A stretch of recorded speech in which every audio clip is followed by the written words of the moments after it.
Incoming noise. What's up? I understand sound alerts. I don't hardly use you. Why does it always feel like the audio resets? It never does. It's just a loud game. That's fair. Welcome back to some Raging Loop. I know it's been a minute, more or less. I was sick yesterday, so I apologize for not getting to it. And then Friday obviously was a big day.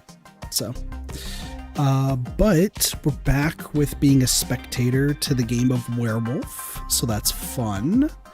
I think our name is Haruwaki. And last time we entered a village, thought we were going to fix our bike, entered into the game of Werewolf, except it's not, well, it is Werewolf, except we're essentially a spectator to the game of Werewolf.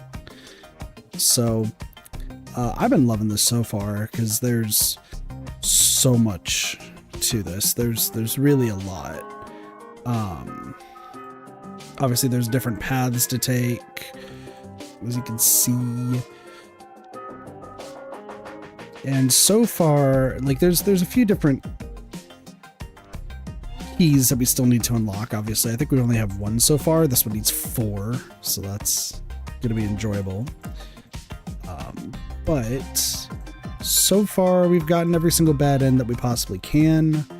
And we are about to get into the second discussion regarding the werewolves. How many people have died so far? So we have the reporter and the photographer who died, but not kind of unrelated to the game is really what it was. I think it's just those two who died. And then Konzo, the old tribe leader or village leader, he ended up getting killed first. And then Yoshitsuga, I think is his name. I can check actually if I go to sound, because there's, oh my gosh, okay, because you can see all their names right here. Yeah, Yoshitsugu, excuse me, also died because they tried to escape the village in order to not participate in the game. So that's fun. That is fun indeed. Sorry, my hair is everywhere. So now they're about to do the second trial or second discussion, and we told one of the participants, Chiemi, to reveal the people who are essentially on guard duty, or they're called the monkeys in this game, which are 2 humans that they know who each other are. Dude, holy shit. Sorry. You just start stream after taking a shower. Her hair is everywhere and it's not fluffy. Just want to look good, bro. That's all. So yeah, we'll probably go for, I'm hoping 3.5 hours more or less. I need to end the stream at a specific time, which, speaking of that, let me set the timer, because I got plans today, so I'm trying to stay awake. Anyway, a lot of reading. I got soda and water.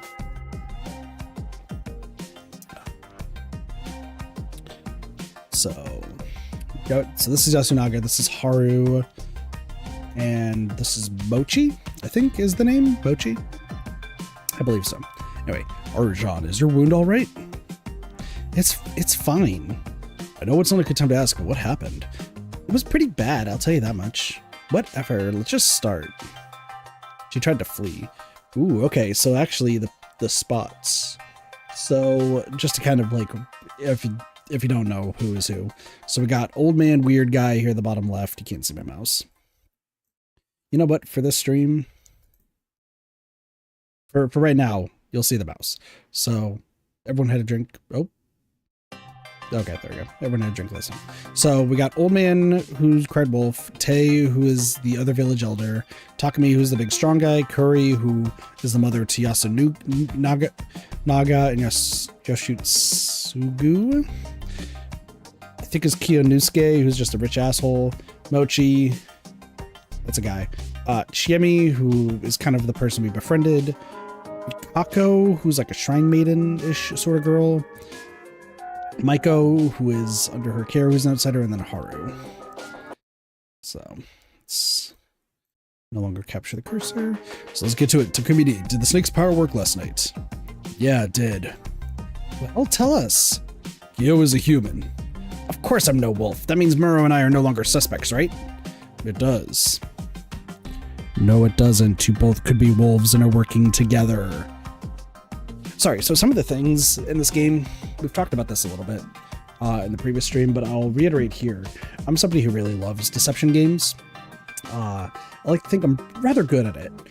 And we've seen this with when we played co-op with Nosha. We've seen it during the Among Us streams that I've been a part of, and we've seen it during Time of Salem streams. Deception is like my bread and butter for some reason. Also, I want to... Sorry, I've been just messing with this all day. So we'll do that. But this group is not the greatest when it comes to deception games. So the snake is essentially like the seer, to reiterate. So Takumi, the guy in the top left, he essentially can see every night who is the, like, what role each person is, just one at a time. So he chose Kyonosuke, who is the guy in the vest sitting next to him. They both could be wolves. So like, I've learned through the first discussion that they're not the sharpest tools in the shed, but the second one, it does. That's okay what we've decided to say today. If we continue based on the late Kanzo Makishimashi's decisions. Hold on, why are you taking the lead? I don't mind I don't mind it if the eldest, Yamawaki-san, wants to take over. I'm no good at that. In that case, it's only natural that myself and Muro, adults confirmed to be human, should be the ones to lead. Takumi, he's annoying. You lead. No, Kyo, keep going. He's still shocked for the elder's death. No need to force him. I will do everything I can in his place. Muro, you console Madame Oribe. My boy. Yeah, she's traumatized because her son died. Worry-san. Here's my proposal. Let's do whatever we can to choose and hang someone today. Hold on, that's too reckless. But it's necessary. If we don't, the wolves will eventually kill the last human. Exactly. We have to harden our hearts if we want to survive the feast. Am I wrong, Yamawaki-san? You're right. The Ombito must be hung. 1 soul per day, now to bind. He's crazy. I love him. What if we make a mistake? Even if we kept it a secret, we'd have to live with the guilt of having killed someone. It's true that it would be unpleasant, but such deaths wouldn't be in vain. What the hell? If we killed the wrong person, their death would be pointless. That's obvious. Watch your words when you're talking to your superiors. Listen, for now, we only have 2 surefire ways to get rid of suspects. Surely you understand, Yasunaga-kun. Yes, the snake's power. Or killing someone and lowering the total number, huh? I know that, but do you really think we can all agree on someone? We can't do that. Do you think the one who gets killed cares which side wins? That's why we need to reach a consensus here. We need to agree that if the others survive, I don't mind dying. Honestly, fucking true. So I've already made like predictions. I'm definitely way off. If we're looking at this, I'm thinking about this also in like somebody who's playing this for the first time, based on like, I'm thinking of a top Let's Player. Sorry, this is going to make sense in a moment. I'm thinking of somebody who's not well versed in Mafia visual novels and likes to think that visual novels are just very bare bones and just like straight to the point. So I'm going to take a guess that some people probably are like, oh, Yasunaga's probably good because he's leading. And then you have Kyonosuke and Takumi. They're confirmed good. Chiemi's on her side, so she's confirmed good. Haru almost died, so she's confirmed good. So that just leaves 6 other people. No. Even like, say, Kaori being like traumatized. That leaves 5 people. Mochi helped us find Haru. That's 4 people left. It's like, that's not how that works. Like, any single person here could be lying. Heck, even it's possible that Chiemi is lying. And even though we're trying to help Chiemi for the most part, it's very possible that she's a werewolf. Because from what I understand, the werewolves replace human, not so much that they like the human is dead and a werewolf has replaced them. That's pretty much what it comes down to. Now, I have two theories. One, I don't think there's any werewolves, and this is hysteria. Which would be hilarious, but I don't think is the case. Second one is that Takumi is like, Takumi's actually a wolf, but not Kyonosuke. Like, there's always a bunch of different ways it can go. I'm gonna pay attention, of course, to like what the discussion is. But Kyonosuke, like, taking charge, sure, you're quote unquote confirmed human, but you're really not. Like, I don't know. You're really not. It's, yeah. Anyway. Huh? Dots. Is that seriously all we have? Yes, that's all we have. The laws of the mountain remain merciless. What the hell? I'm not just getting hanged for someone else's sake. Oh, that would make you a wolf, wouldn't it? Why? You have no intention to put your life on the line for Yasumizu, and that makes you Yasumizu's enemy. Is that what you're saying? Am I wrong? People Yasumizu, this is a test of your unity. You say you seem to be enjoying yourself. I'm only giving advice as someone from Kamafujiyoshi, and as one whose suspicions were lifted. Be silent. Kyonosuke no Sato-san, you were quiet about this until the snake looked into you, right? What the hell? What are you getting at? You already knew we had to be unified and accept death if it was necessary, didn't you? But you also knew that saying that would have made the snake's power way more popular, so you stayed quiet. That's just an assumption. She's right, though. A Kamafujiyoshi guy who's no longer a suspect is telling us to die and be okay with it? As if we could just accept that. Takumini, you say something too. But he's right. Takumini? What up, Cybernetic? Does not have the requisite respect or likability or authority like that. Yeah, exactly. It's like you could be quote unquote stated to be human. That's true. But like, once again, they both could be lying, or one of them could be lying in order to protect the other, which doesn't make much sense. But Takumi is not the smartest guy. So also I forgot to mention this. I probably won't be looking at chat too much just because of worry of potential spoilers and know how it goes for visual novels a lot of the time. So I'll probably be very sparsely looking at chat. So I apologize if I don't get to what's being said. It's just because I don't really trust too many people when it comes to these games. So I tend to just not pay attention to my left screen, just in case, unless there's like a bot or something. So, I agree with him as well. Suspect me, hang me, whatever your decision, I will accept it. Rikako-san, as I said before, in this situation, Kamafujiyoshi and Yasumizu are irrelevant. Not to mention, I know it might be impudent, excuse me, but I believe myself to be a part of Yasumizu. Ooh, look at that, a respectable attitude, something a certain someone here doesn't have. Like it's similar to No-Show, where like some people have like the stealth attribute, some people have like charisma, charm. Like everybody has like different stats essentially. And unfortunately, no one. It's like Kyonosuke is Rakio, is what I'm imagining this as, where they technically are right, but not a soul respects them. However, I do think that expecting that of this girl would be a bit much. You're all scary. It is so true. But we have no choice. There can be no exceptions. Then if you decide to hang her, I shall go with her. What? You mustn't. We only need the blood of one per day. I just have to die of my own volition. The corruption comes only for the sinner. If I'm already dead, then it no longer matters. But you're being a pain, Kyo. If you're gonna lead, do it right. Uematsu. Yes. Think about what you're saying. Sorry, but you're head of Kamafujiyoshi, one of our oppressors. Takumi, don't be rude to Uematsu-sama. See, you people are the reason why Bachan got so scared. Don't act like you're one of us. They keep calling her Bachan, which like is sheep symbolism. That's something I noticed, and like I didn't want to say anything because like it felt just super obvious. Like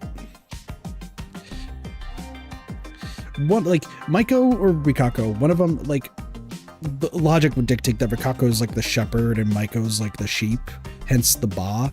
But knowing games like this, and they're going to try to fake you out, I would say Maiko's probably the shepherd and Rikako's the sheep. That's just my take on it. My sincerest apologies. Why are you and Yasumizu anyway? Honestly, I'm inclined to just start leveling accusations at this point. Why is Takumi the one breaking down first? Takamine, are you saying all of this is Kame Fujiyoshi's doing? Who knows, maybe not all of it. But their efforts to keep us here show that they know something is up, don't they? At the very least, I really can't believe some guys who think the feast is an old wives' tale and that the wolves are really on the human side. They knew that the people of Yasumizu would die if the mist came. They deprive us of not only our prosperity, but even our lives. Slander. I won't say that Kame Fujiyoshi is a group of saints, but they're resourceful and dignified people. Not to mention sensible. It's the age where science reigns supreme. Of course they don't believe in some old superstition. Isn't that the reason why? What do you mean? They didn't tell you all the secrets Fujiyoshi had to offer. That's because your only value to your family is your belief that the family heads are upstanding people, that you don't shut up about it. Huh? Isn't that why they forced you to stay in the Nosato mansion when you returned, despite all the dangers here in Yasumizu? Now you're crossing the line. Are you saying my family abandoned me? Probably. Let's be real. Yeah. Hey, that seems plausible. You're just like Yasun and I. The hoods are cruel. Those who lose a struggle for power, those deemed incapable, or simply those who dislike the ones in charge can simply be sent here. Our situation is one thing, but Mom, she came here all the way from Tohoku and married into the Higuchi family, but got thrown out the moment Dad died. I didn't care about that. Mom, sorry, I didn't mean to. She's still grieving, but like, come on, this is needed. I was fine as long as I had Yoshitsugu and you, Yasunaga. Anyway, there's no doubt that they twisted our fates. I agree with Takumi on that. Too bad you're stuck here too, huh? I'm not blaming Yasumizu's people. What's gotten into you? We're all gonna die anyway. Oji-chan was acting all tough, but even he died so easily. I can't take this. Why didn't you just leave me there? You weren't like this back then. What's wrong? I've just had enough. Oh, sad. Honestly, we're gonna expect the old man to be like the most brilliant person, which is, you know, obvious. Have you heard any of the character voices, or has it been turned off? It's been turned off just because streaming wise, it's going to be doubly repeated and just makes things longer. I have, the way I do visual novels is specific. I know I said I was going to be reading chat, but like I saw voices and I was like, that's something I should address. The way I do visual novels is both with me multi-streaming on YouTube and Twitch. Every visual novel I do is more or less expected to be streamed twice. The first one is me streaming it solo and just doing it at my pace, which is usually rather quick, me reading everything and going from there. However, when I do a second one, usually it's going to be with my roommate or some friends that I want to have experienced the game for the first time and just get their intake on it. We've done this with like Persona and such, which I know is not a visual novel, but it's very story heavy. Usually I do change some of the things around so that way it's different from the first one. So for this one, like I turned off the voices for this just for stream purposes, for me going through it and reading it. But when this inevitably gets played again with probably my roommate at some point, I'll have the voices on so that way it's less reading on our end, because he doesn't like to read that much if Danganronpa's been any indication, except for Monokuma, but that's fair. And we'll both be reacting probably to the voices, but also to me reacting to his take on it, because he has enjoyed Deception games as well. But I imagine they could be pretty funny. What's wrong? When wolves come, everyone becomes demons. That they do. That's why we need to hang the Yombito. My old person voices, yeah. Still be a lot of reading. No, so not necessarily. So in the case of this, it's me reading everything that's going on. But when we do, like, yeah, because I know that the voices are in Japanese, what will end up happening is we will usually not read what's going on, like verbally. We'll leave it to the Japanese voice and such and just react to more or less what happens. Because if people wanted to see like the reading portion of it, they have this stream, right? With me talking about things in between and discussing it. When it comes to that, it's like, you can read what's on screen. Cool. We're going to keep it up, but it's going to be a lot of just me and my roommate discussing stuff, or whoever I have on. So just kind of how I like to do it. I know it's a little bit different, but yeah. Ugh, what a mess. Whatever. At least we know that Kama Fujiyoshi's people won't come and save us. The route was blocked. That's one reason. Anyway, I do think we should trust Kyo now. My reason the same as Chiemi's. Oh dear, how sad. Think what you want. Anyway, when we have to hang someone, Uematsu is the easiest target. Keep acting like that and you'll be dead in no time. His tone changed so much. But I think it's because he realizes the severity of the situation now. But he's revealing his prejudices against people, which is not a good thing because, gosh, these people are terrible at this game. Like, regardless if they're werewolves or they're humans, like, they're all just terrible.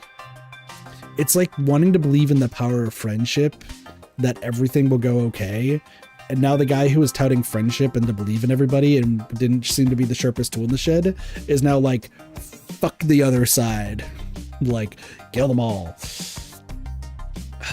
Which is not a good plan because that's currently 3 out of, let's see, 3, 4, 5, 6, 7, 8, 9, 10. So 3 out of 11 that you would be potentially getting rid of. And if none of them are werewolves, you just have killed 3 people, 2 people because of prejudice over Kama Fujiyoshi, and 1 through association.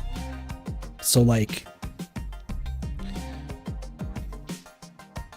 gosh, I don't know. This, regardless if they're werewolves or humans, this is just like weird because like if Takumi is a werewolf, like this makes sense, right? But because everyone else is playing very passive, except for technically Chiemi, but we're like helping Chiemi out, it's hard to like gauge. Do I think Takumi is a wolf? No.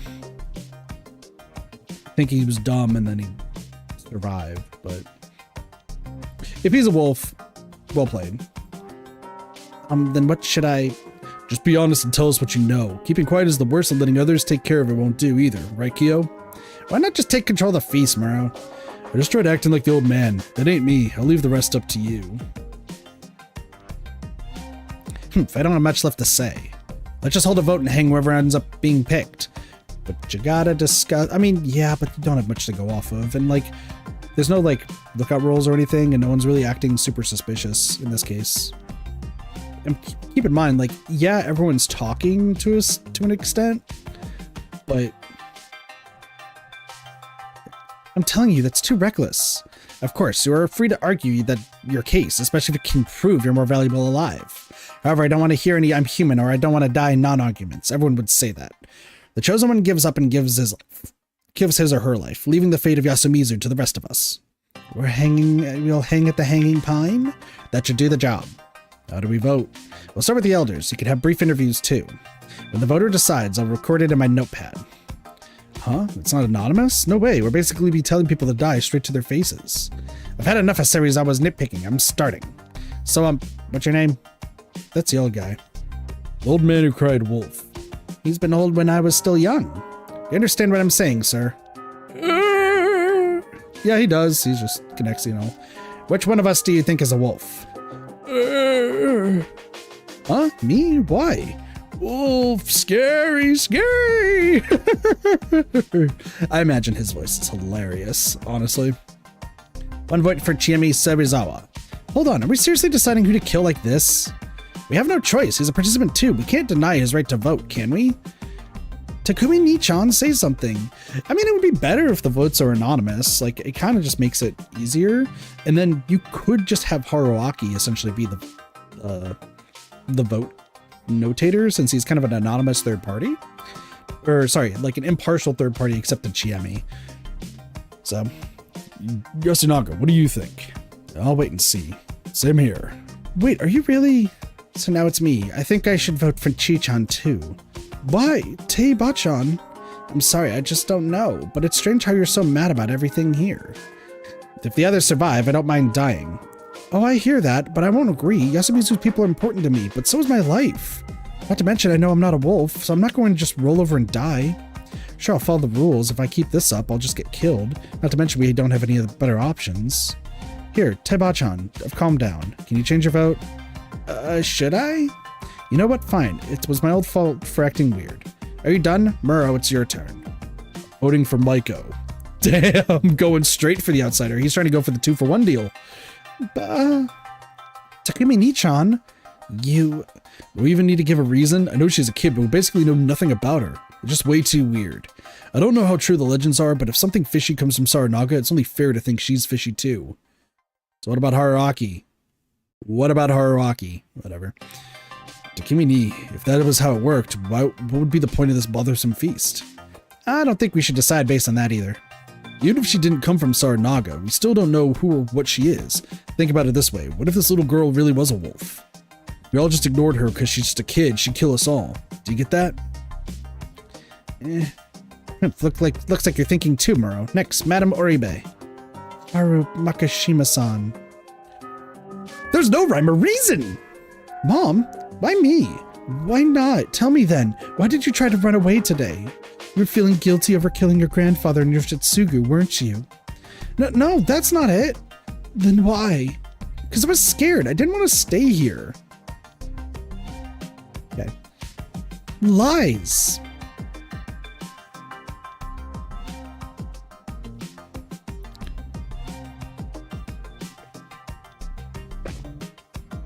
I also don't think she realizes the corruption, which is technically the werewolves walking around and killed Yoshitsugu, but like, it's for essentially breaking the rules, is what it is. So, Hori-san, stop. His death hurt us all of us, even me and Haru. All of us are hurt, except for the werewolves that are imposters. Okay. Crying noises.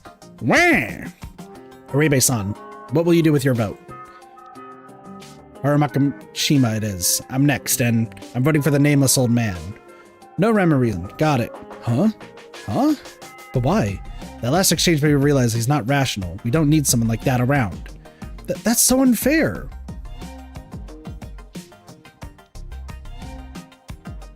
But like, he's not wrong. Like, he really is not wrong. If he's not rational, well, here's the thing. He may seem like he's not rational, but he could be just completely on the point, too. Old man is dangerous to the voting mechanism, whether you say no or pretending to be. Absolutely. But like,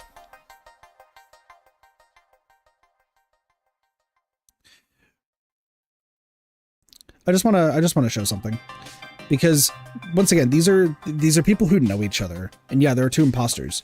But let's go back up to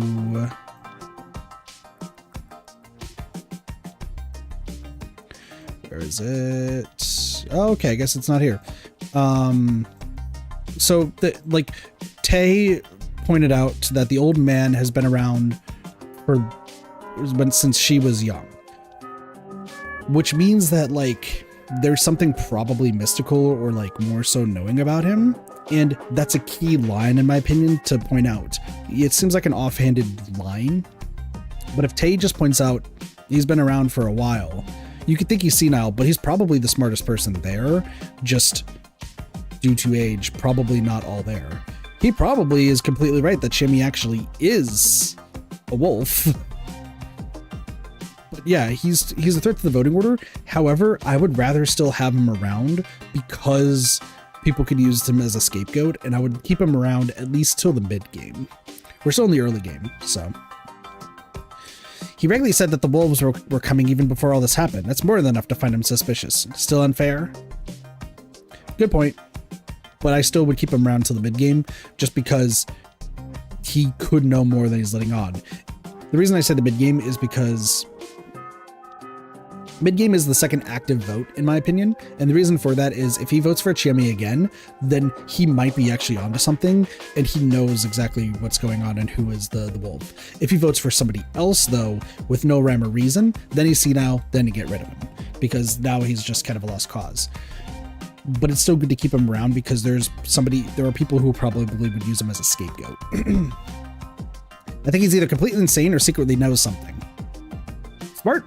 Have you ever considered that there were feasts before this one? He should have been around for at least one. But I haven't. I'm over 70. But he could have. No, he's older than you, after all. He could know something, but might be unable to say it because of senility. Weird. Or he might be hiding out of malice. With this vote, I might be able to get info out of him, and if not, he's worthless. Worthless. Is it truly right to hang people based on whether they have worth at that particular moment? You say that, but if we continue, we will make more progress tomorrow. What do you mean? Today, Muro will use his power to investigate someone. We'll know the truth about another person. The spider will once again protect Muro. By repeating this, it'll only take 3 times to know who's a wolf and who's not, even if we guess wrong.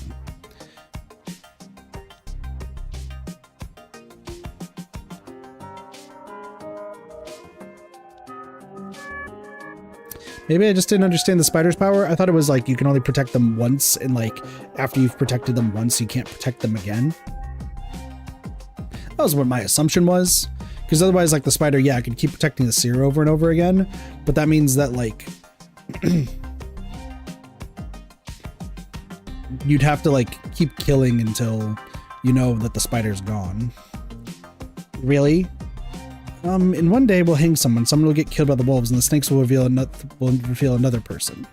We'll find out about 3 people in one day, and since all the 11 besides Takumi Nichan and Osato-san are unknown, it'll take 3 or 4 times. Exactly. We'll only have to hang 3 people at most. With that in mind, if you don't want to hang those close to you, you should start with those who aren't. It's for the good of Yasumizu.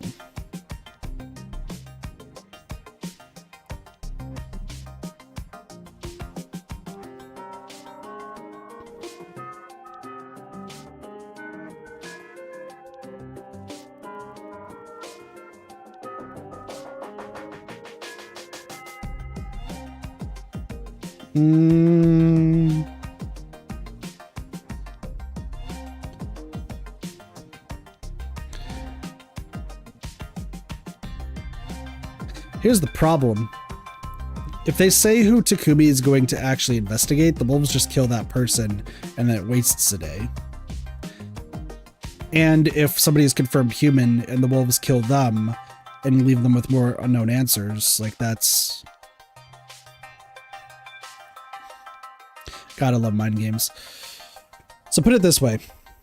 Let's say they still assume that the spider's alive. Let's say Kanzo or Yoshitsugu were not the spider, right?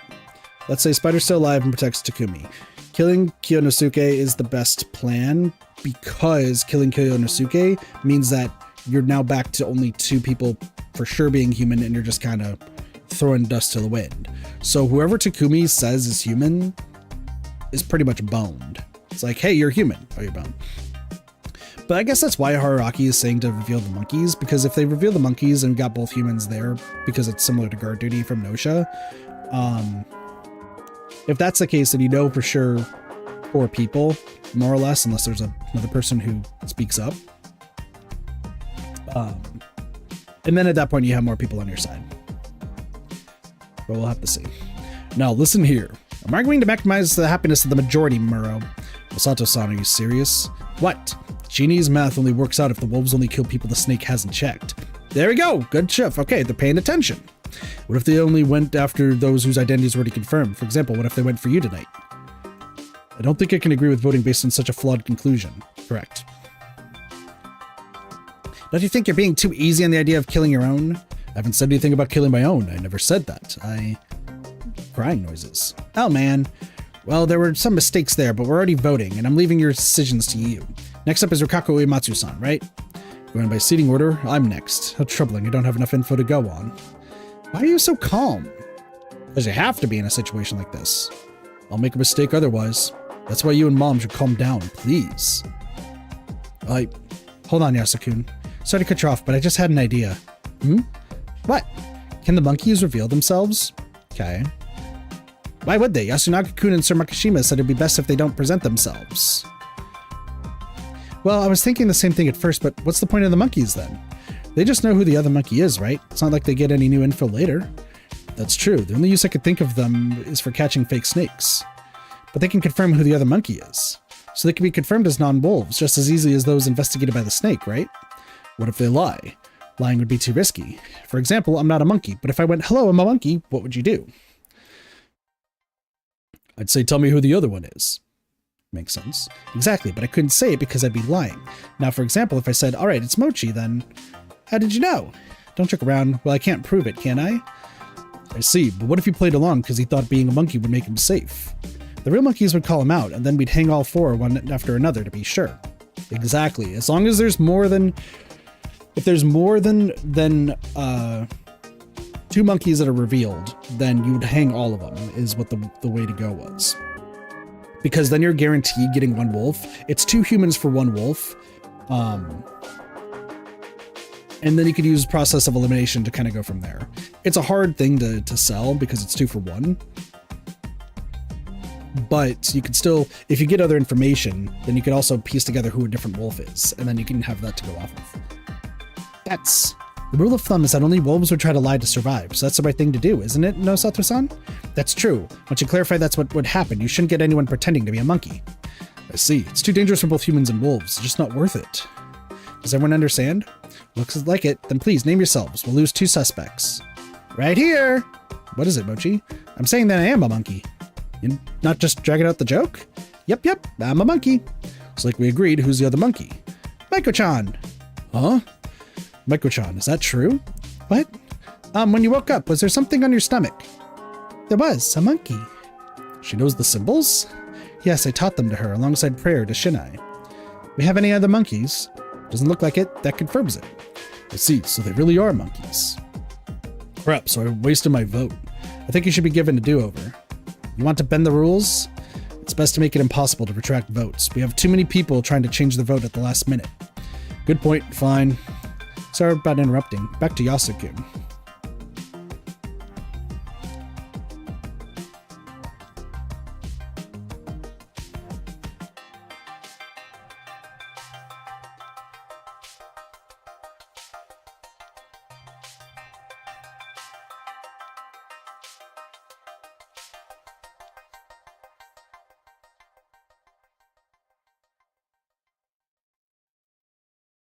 I hate to say it. How many confirmed humans is that? 4? 2. I'm gonna say I'm actually saying 2 because once again, do we have any real reason to trust Takumi? I would say 3 at the most, but like 2 confirmed humans, which is Mochi and Maiko. If we trust that Takumi is actually the snake, then 4. If we don't, then 2 or 3. So I'm gonna say confirm 2. Based on the fact that Takumi's not the sharpest tool in the shed, but like the wolf could be masquerading as it, I would say probably 4. But like, I wouldn't say Takumi and Kyonosuke would be working together.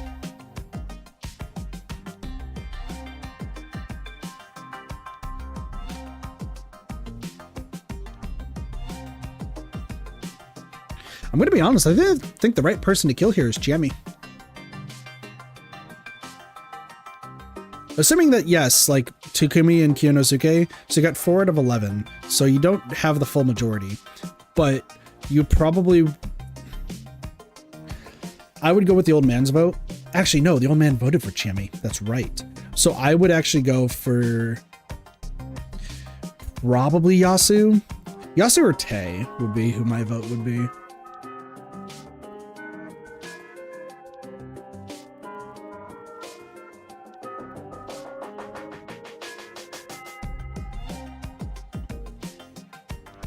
Because Haru tried to flee, but I don't think a wolf, like, she could be a wolf that, like, decided to flee in order to like, get an alibi and just gotta get some, like, sympathy. That is always a possibility. But I would, like, I'd still keep her around one more. Kari Kaori's actually pretty useless because she's just completely emotional and just completely broken down. You could get rid of her as just like a throwaway vote. I would vote for Tai, personally. If I was in that situation, let's say I'm a human, I'd vote for Tai. T-A-E, the old woman. Reason for that is because based off of who's left, I would still probably be trying to play the middle. I would want to see if the old man votes for Chiemi again. If so, then Chiemi would be the next to go if she doesn't die during the night. If I don't die during the night and we see that the old man votes for Chiemi, we go with it. This is assuming that all four are telling the truth, which I don't see why they wouldn't be. Because of just general intellect. Haru, let's give her the benefit of the doubt and give her the sympathy, because I get the feeling that she might, if it did legitimately try to leave, then she would just, wasting a vote on her would just do nothing. Corey, while useless, is voting on emotion.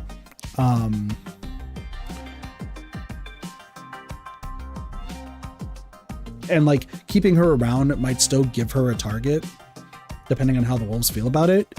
But like Yasu and Reiko would probably be the go-tos. So, but I mean, next death is either going to be Kyo, Mochi, or Maiko. If they kill Maiko and Rikako ends up dying along with her, then that severely levels the playing field for the humans. Because let's say Rikako is actually a human in this case. You kill Maiko, Rikako then just offs herself after that. So you got two for one night, essentially, once again, which means that you would have three essentially confirmed humans, whoever is seen again as the snake, if Takemi's telling the truth and finds a snake, or finds a human. So, is Maiko, brother Maiko? Gotcha. Sorry, I'm bad with names. I'm not as bad as my roommate, but I'm still pretty bad. I'll vote for the old wolf man. My reason is that I think staying silent, doing nothing indirectly helps the wolves. I'm next. 1,000,000 votes for Teba. What? One vote each. Then one vote for Teba. I found it weird how she just voted for Chiani out of nowhere. What are you saying, boy? That's why you youngins are such good for nothings. No, Mochi's great. All right, I'm next. All right. One vote for the old guy. So even you went for him. Shut up. My reason is that I just don't have any better ideas right now. So that's it. Haruchan's turn. I'll vote for Uematsu-san. You had to have been the one who brought the corruption. Excuse me. No, I'm only here to fulfill my role. Then just do that and take in the corruption. You're not doing that because you're a wolf, aren't you? Watch your tongue. I cannot disagree. I'm powerless. You don't have to humble yourself before these people. It's your turn. The person who voted for you must be suspicious. Listen to this guy. I'll vote for Yasunaga Oribe-san. You! I do not find him suspicious, but I just had a thought. There'd be no worse possible occurrence than were he to be a wolf. I did say a lot, so I can't blame you for thinking I'm just tricking people. Fair play, fair play. But I don't think I said anything wrong, at least I didn't intend to. I don't mind if you vote for me. I believe that votes to express your outlook are important as well. Fair play. The old wolfman is at the top of 3 votes. You there, child, you're the last one. Maiko, do you understand? Sorry, Maiko. I'm gonna say it wrong all the time. Maiko, do you understand? I need to choose the wolf. Yes. Her. Me? Wait, seriously? You're scary. I'm scared of you too. We need a final vote. The 9 people besides Jimmy, Serizawa, and the old man will vote for one of those 2. The wolf is coming. The results are in. Old man, 7 votes. Jeremy Serizawa, 2 votes. Everyone besides Teba and Maiko-chan voted for the wolf guy. Shut up. Are you ready, sir? We all decided this. Every one of us is equally guilty. Better get ready, old man. Do you understand? I need time. Huh? Need to clean up. Want to take care of your belongings? I believe we can allow that much. What if he's planning to escape? Haruchan? I'll keep an eye on him. You do that. As soon as he returns, we'll take him to Saranaga. Rikako-san, where's the rope? Right here. I think it's a waste. I think that's a waste. It was already evening. As I whiled away the time with some fruitless contemplation, I heard noises outside that brought me back to reality. People were shouting loudly. What's wrong? I opened the window and shouted. It was facing the cliffs, so I couldn't shout to the settlement directly. They probably didn't hear me since I didn't get a response. What happened? So I shouted even louder. Musashi, stay right where the fuck you are. Huh? Was I about to get punched? What happened? I can only repeat myself. It's dangerous right now. It was? What do you mean? I didn't get a reply this time. I only heard several voices clamoring. Then I heard someone hurry up to the dorm stairs. Who's there? I got no response again. What was happening here? Someone was definitely close. It just made me more tense. Oh, Haraki-san. Wow, it's Shemi yet again. What a twist. What's that supposed to mean? Sorry, but you should stay there right now. This might be really bad. Her voice was cut off by a scream. That was more like intense cursing. It was Takumi-san's voice, no doubt about it. Shemi left without saying another word. Hold on, open up! I fought the door, but it showed no signs of opening. I can help, damn it! Shit. Like hell I was gonna stay out of the loop any longer. Hence the title of this stream. They're sending the young team as the only observer. It's probably because, like... So cybernetic. Why am I reading chat? I told myself I wasn't going to because of fear. I trust you. I trust you. You seem definitely somebody who's like, also like kind of spectating it. So I trust you. Sorry, I've had bad experiences. So yeah. So if I see an unfamiliar name, I'll probably stop looking at chat. But I trust you. I trust you. But here's the thing. You have the two people on who are monkeys. If the monkeys are guaranteed human, are you going to send Mochi or are you going to send Mako?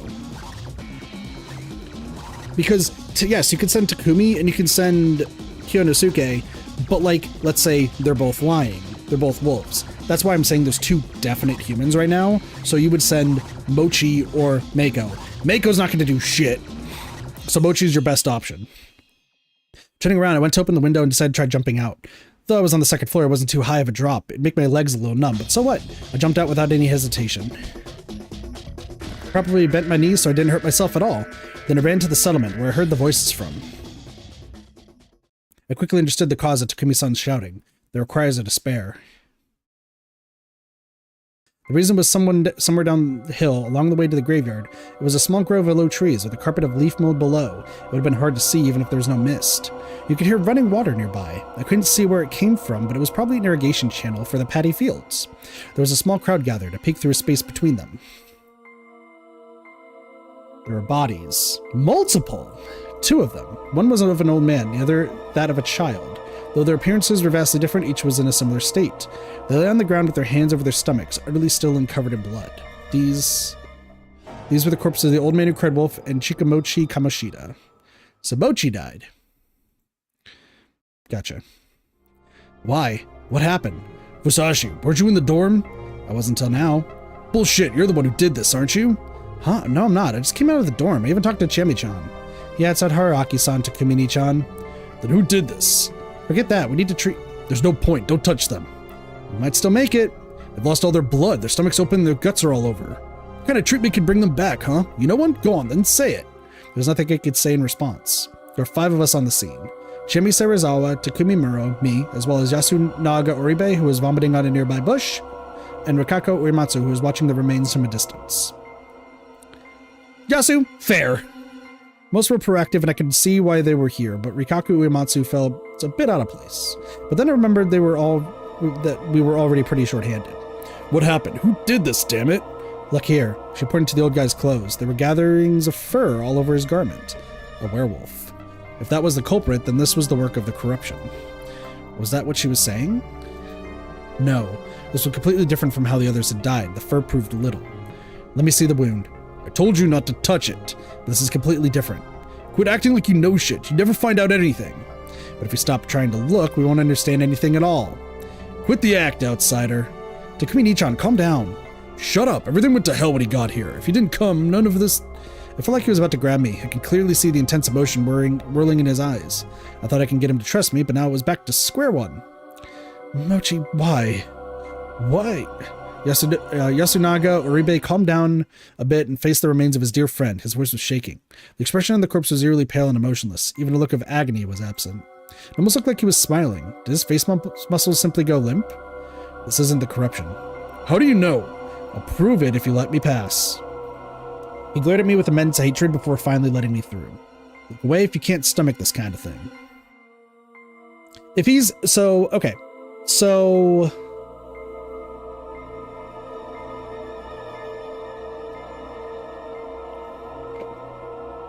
Interesting. So this might not be guard duty. I walked up to the old guy's corpse. He looked as distant as always, but the lack of blood flowing in his face simply made his appearance even more creepy. I avoided looking at it while I grabbed his back and rolled him onto it. With a wet sound, entrails spilled from the wound in his stomach. Ugh. Ugh. How horrid. Don't force yourselves, people, except you, Takumi-san. Look. The stomach was clearly torn open by a blade. This isn't some supernatural punishment. It was caused by a person wielding a weapon. And since there is no weapon nearby, it means that someone intentionally removed it from the scene. So Yasumizu has someone who's both armed and capable of an act like this? Please give me the details of what happened during the feast. What led to this? Yeah, like, once again, Haruaki is literally a spectator to this, which is weird because, like, he probably should be part of the feast to know what's going on. He really should be, but, like, whatever. Like, he's just a spectator and is kind of just the village doctor for all intents and purposes. Holy shit, my glasses. Sorry.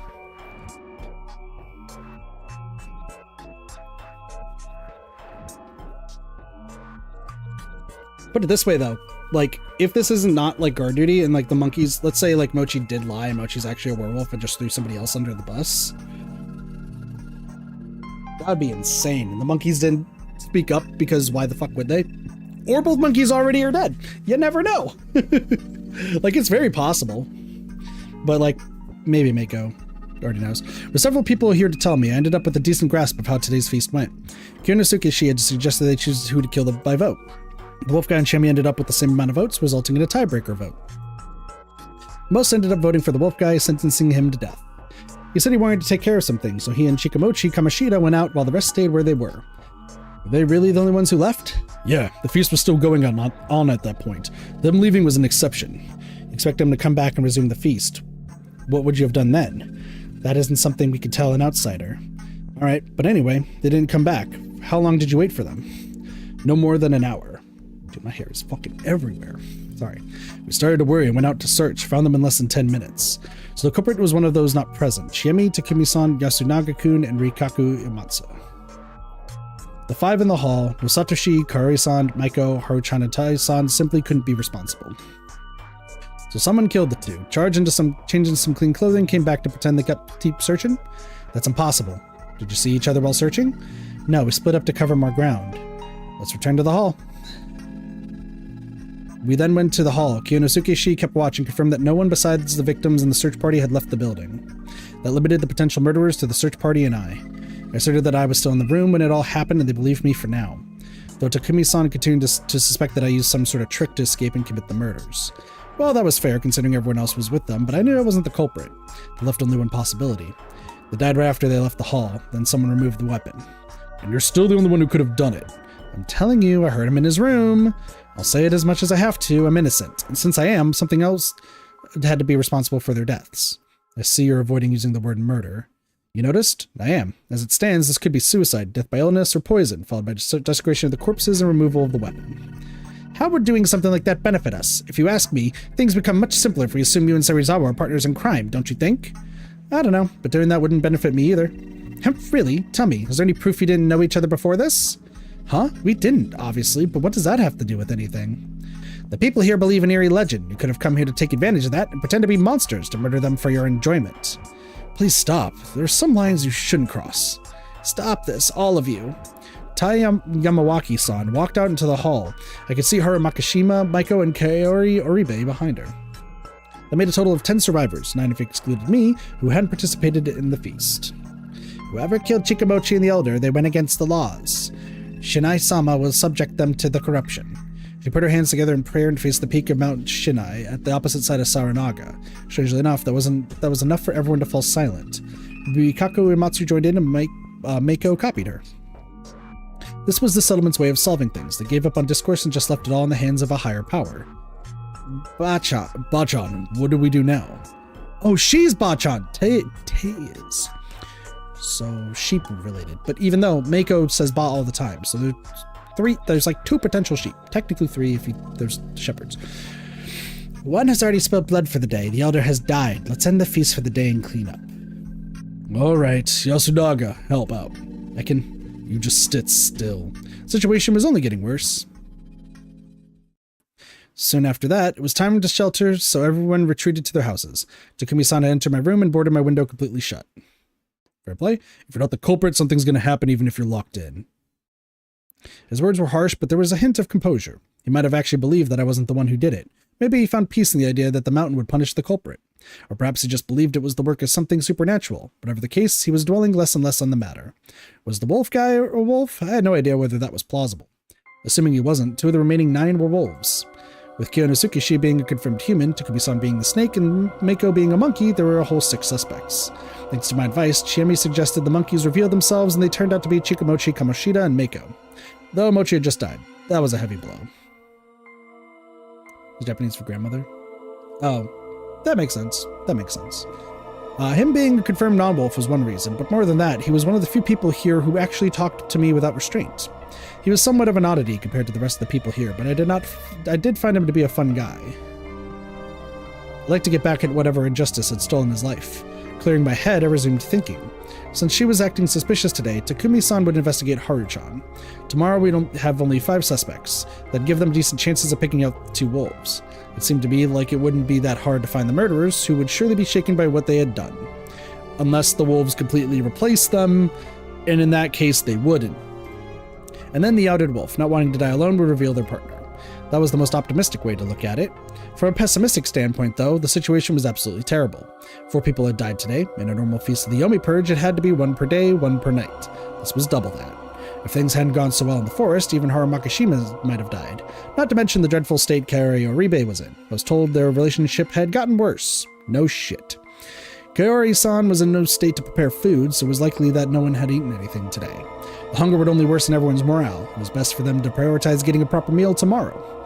Even so, there was no guarantee we wouldn't get any more irregular deaths. For example, someone at their wits' end could attack a wolf suspect despite the threat of a corruption. If they ended up losing more humans while the number of wolves stayed the same, the humans would be done for either tomorrow or the day after. What a short round of... She's specifically weird. Gotcha. That makes sense. What a short game of Werewolf. I know there's One Night Ultimate Werewolf, but goodness. Escape. I've been entertaining the idea ever since lunch. The path was ruined, and I had to travel through an undeveloped grove, but I hadn't run into anything supernatural there when searching for Haru-chan. Maybe I could get out as long as I watched where I was going? I also had Saranaga as another option. Everyone here hated it, but that was just made it less likely for me to be caught. Going down a misty, rocky cliff was dangerous, but at least it was a one-way road. I just had to be careful I didn't get taken by the currents, and it was definitely better than just staying here and dying. However, perhaps even suggesting that was dangerous. According to Rikaku Uematsu, the effects of the corruption were limited to the one who broke the laws, so you could escape them by killing yourself. However, if someone said they wanted to escape the village, the punishment would likely go to both the one attempting it as well as the ones who allowed it. The escape would surely become a hell of an experience then. However, there was an optimistic view of the situation. Something was actually here. Something abnormal was here in Yasumizu, killing and menacing its people using abnormal methods. At the very least, Yoshitsugu Oribe, who went to face it, suffered a horrible death. The superstitions weren't baseless, and it was best to look at the situation from that angle. My plan of escape contradicted that. But then, how could I prepare for whatever was to come? The best I could think of was trying to familiarize myself with Fujiyoshi's superstitions. Perhaps I could find some sort of weak point or hint that could lead me to their identity. 5 people for the feast when the evening mists arrive. Or prepare for the feast, yeah. The action rhyme they did was obviously referring to the Feast of the Yomi Purge. I couldn't remember all the lyrics, but I felt like there was quite a lot of info there. Perhaps there were more hints for the feast in Yasumizu's culture and general area. I felt I had to talk to Rikaku Uematsu. She was an adult who seemed more involved in Fujiyoshi's prayers and stuff than most. I needed to arm myself with more info by tomorrow morning. That, along with the proper progression of the feast, were my only ways to survive. About today's feast. They must have decided to hang the wolf guy because they just didn't care about him all that much. Simple as that. Fair play. Sure, it was important to get rid of the participants who weren't cooperative. However, the fact that we lost 6 people, but they still hadn't gone beyond he or she is kind of shady was pretty bad. I fucking agree. You shouldn't have killed the old man. Regardless of how he was, you should not have killed him. Because he still could have been useful, you have to see if he votes for the same way twice or not. If he voted the same way twice, you listen to him. Yes, he's an irregularity and potentially a liability. However, if the wolves kill him, don't have to worry about shit. If you keep him around and he actually knows who the wolves are, cool. If he, there's so many different ways to look at it, but like, if the wolves killed the old guy, that means that the old guy probably knew who it was, and they're just covering that, which means you know who one of the wolves are. If he stays alive and points to the same person twice, probably should believe him. If he points to somebody else, then he's crazy and you kill him. You feeling about the village the way every Nosha player feels about Shikamichi? Listen, Shikamichi's a bro. I'm just saying. Useless everywhere. However, good bait when you're imposter. Yesterday, they wouldn't have hung anyone for such a petty reason. Well, the problem was that they hadn't hung anyone at all so far, but then again, it wouldn't be a good thing to give the impression it was okay to kill people just for seeming shady. This place was regressing back to the feudal superstitious mental state. If there was something that could stop them from sinking there, it would be an outsider like me. I steeled my resolve and waited for the night to pass. Good evening. I was so startled by the voice on the other side of the door that I momentarily screamed. What was that, 7? It was too early for an attack and too late to walk around. What's wrong with you? Aren't you going to get punished if you don't sleep? I think another hour is fine. I was awake until late yesterday and nothing happened. I've been sleeping too much, honestly. I'm not tired, but I'm really, really hungry. Don't you have your food stocks? With Curry's-san being, well, you know, I decided not to touch it. Might share it with the others. We're all hungry today, so I just tough it out. Outstanding. You should eat, though. What, the stuff from before? Nah, I'll pass. Why are you here anyway? Can't sleep. Is that really it? Haraki-san, do you suspect me? No. Why? Because you told me about the monkeys, knowing full well what it meant? The Feast of the Yomi Purge is a well-constructed communication game. Well-constructed? I mean, there's no way to win this game beyond communication. Chikabochi-kun thought the same thing. To win, both the humans and wolves need to have some tricks and individual strategies. Consider the monkeys. They seem useless at first, but you can use them to easily eliminate 2 suspects. And this is possible from day 1, so they can become reliable leaders, though that'd be hard for Mochi and Mako. Yeah, he was a free spirit and she's a child. The wolves, on the other hand, had to go on the defensive. In a situation where being suspicious is enough to get yourself hanged, it's not important not to draw attention to yourself. It's easier said than done, though. Yeah, keeping your silence can be just as suspicious as being a blabbermouth. Exactly, but there are 2 factors that make it easy to gauge trustworthiness right from the very start. Did it have something to do with monkeys? Yeah, you have to watch out for those who give bad advice or don't provide useful suggestions. A good example of the former is Kiyonosuke-san. His poor planning threw everything into disarray, and that makes him really suspicious. But he's confirmed to be human. Right, well that's assuming Takumi-san wasn't lying about being the snake. Thank you, Haruaki, being the guy that is very aware of what's going on. This, like, once again, this is like having... I explained this to Mod and good friend Cheese, who is not a fan of playing manipulation games with me because... For all intents and purposes, I'm just apparently way too good at it, which is a fair play. When I played with the Danganronpa crew, I kind of caused way too much chaos. And with other streams I played in, I definitely was,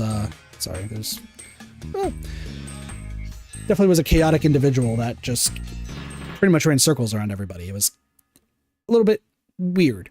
But this game, the way I described it, and like I described it to my roommate as such, and he agreed after watching a little, is what happens if I'm just a spectator to an Among Us or a Town of Salem round, and I have to coach one person to get better.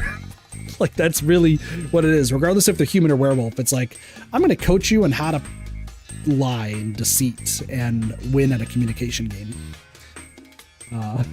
Which is baffling. I know I'm tooting my own horn here, but like...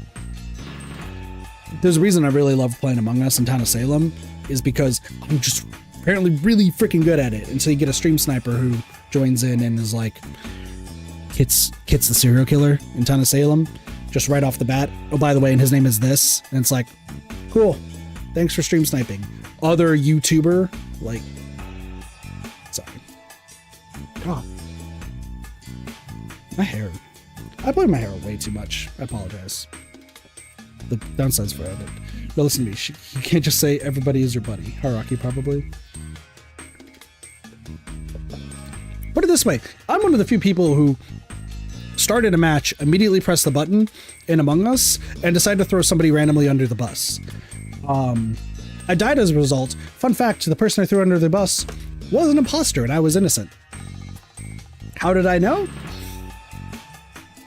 hit luck, is what I'll say there. But the entire round was pretty much hinged on, shit, what if Kit was right? What if Kit was telling the truth? You never trust Kit, but he could have been telling the truth. Meanwhile, at the end of the game, after they did kill him, they're like, yeah, so I didn't vent, but I thought I did because of what Kit said. And I was like, got it. So, no, it's a fun one. Yeah, this would be me coaching Shigemichi. That'd be crazy. Huh? You're saying he could be lying? It's not impossible. After all, anyone can say that they have a guardian. Honestly, if I were a werewolf, I'd lay low until I kill a few and then claim to have a guardian to ensure my safety. I see, but Takumi Nichan came out on the first day. Yeah, that was basically suicidal, but since that allows the spider to protect him, it's like a telling blow that hurt the attacker, I think. Anyway, all things considered, I'd say it's safe to trust Takumi-san and Kiyonosuke-shi. Personally, I think you're trustworthy too, since you spoke up about the monkeys. What if I only did it because I saw your game? Oh, that'd be bad. Wait, hold on. Aren't you basically saying you suspected me until I spoke up about the monkeys? Oh, you noticed. This goddamn guy, what the hell, man? I did it because I wanted to believe you. Alright, I forgive you then. Woohoo. So who's the most suspicious one? Tay? Tay? It would either be Tay or Yasu. But I'd say Tay. Haruchan? I mean, that's fair. That's a fair play. But like, I wouldn't say so. They're both so normal. True. What's the emotes are those, by the way? Oh, they're cool emotes. Thought so. She's not making much sense lately, and you can explain her shift in personality by assuming it's because she killed her granddad. Like, you can assume that, but like, once again, this is assuming that the wolves... This is assuming that, like, the person becomes the wolf and still retains who they are, not being replaced by a wolf. I'm taking this as they're replaced by a wolf, which is why Tay is the one I'd go for. Or maybe she couldn't agree with the other wolf of their decision to kill Kanzoshi and stop trusting anyone. Oh, that makes sense. You can make up 1,000 reasons like this, though. We couldn't go by just that. They'd say Haru hadn't gathered many votes, but they treated her like some kind of pariah, making it clear that everyone suspected her. It was only natural to use the snake to check on her. Though she doesn't seem all that good at games and stuff, it probably wasn't fair to judge her purely on not making any useful contributions. In that regard, Yasukun is way more suspicious. Once again, fair play. My second choice. I think Tay is still the most suspicious. Just due to the fact that she should be taking a front stage aspect to this and she's walking it back. Huh? But he did say a lot, like pointing out my math was incorrect. And he did say something like what you just said, not doing anything indirectly helps the wolves or something like that. Not to mention that on the first day he suggested that the spider should hide. It's true, but once again, that means you don't know to protect him or not. Though most of these things are minor, he was definitely contributing to the game. The first day was especially important. For the wolves, it was best to create a flow where they could just stay quiet and wait for those with guardians to out themselves. What bothered me was the fact that he wasn't the only one who brought up leader selection in the monkey thing. He was shady because he hadn't made those useful propositions. I thought he'd figure those things out a while ago. Maybe I, as an outsider, just had a better grasp of the situation? I guess he's innocent then. I don't know about the rest, though. I can't even imagine what Kako Uematsu-san or Tei-san are thinking. I know what you mean. But if you looked at the circumstances outside of the feast, Kako Uematsu was pretty shady. It always felt like she was hinting at something. It wouldn't have surprised me if she knew more than she let on. Hello, Alexis. If she was a village head, she could know things only those from Kamafujiyoshi knew. That was more than enough reason to suspect her. If only we could follow that lead and solve this whole thing, and make things way easier. Araki-san, are you enjoying this? No. But you look like the type who likes mystery stories. I won't deny that, but I can't really enjoy myself when people I care about and I are in danger. If I did act like some master detective, I'd really just be some useless amateur. It wouldn't accomplish anything. I'm not sure I buy that. What do you mean? Excuse me. Everyone else is a mess. I think most normal people would lose it in this kind of situation. Yori, Haru, Takumi. Yeah, those three so far. I could say the same about you. I'm not exactly normal either. But yeah, I heard that you almost killed someone. Who told you that? That's a secret, though it didn't sound intentional. But how do I say it? I think it happened in middle school. I grabbed a bat and beat up some students who were bullying the Yasumizu kids. Whoa. Some of them were connected to the head families, so it became a big deal. That's basically why the adults here are so harsh on me. I see. So you fight out on a sense of justice. So she was sent to Yasumizu for making enemies out of the village heads. I wouldn't say that. It's more like I have a short temper and wanted to make a scene. Rebellious phase? More or less, same as Haru-chan and Yoshikun. In a place as rural as this, it's rare for children to grow up as level-headed as Yasukun, don't you think? Really? I think they would be healthier and nicer than the edgy brats from the city. Let me rephrase that. In a place as poor as this. Well, there was no doubt that Yasumizu was destitute. There were no cars, cell phones, and it didn't even feel like it had an economy. They probably lived most off the land, making money from whatever they could spare from their farms and huts. Since they had no decent way to sell stuff to anyone outside, most of their business had to be done through Kamafujiyoshi. It was entirely likely that they were ripping them off. No way this place could be wealthy in these circumstances. I didn't believe that money could buy everything, but poverty took its toll on the people suffering it. Some could live in poverty while retaining their purity, but that was borderline saintly. It was a lifestyle too difficult for the common masses. Also, since the people of Yasumizu were ostracized from Kamafujiyoshi, they were targets of unjust pressure from day one. I could understand why the children here strayed from the path. Though, when you look at it that way, the way they strayed was so mild it was almost cute. Are you disturbed now? Not really. You're lying. You now think I'm so blind I'd whip out a blunt object to beat you up. I'm just going to ignore that poor attempt at a pun, sorry. Max wasn't any different. Oh? Oh, I see. What up, cheese? Speak of the devil, you seem confused and I have no idea why. You weren't lying when you said you broke up with your girlfriend? You thought I was? I thought it was just some kind of pickup line.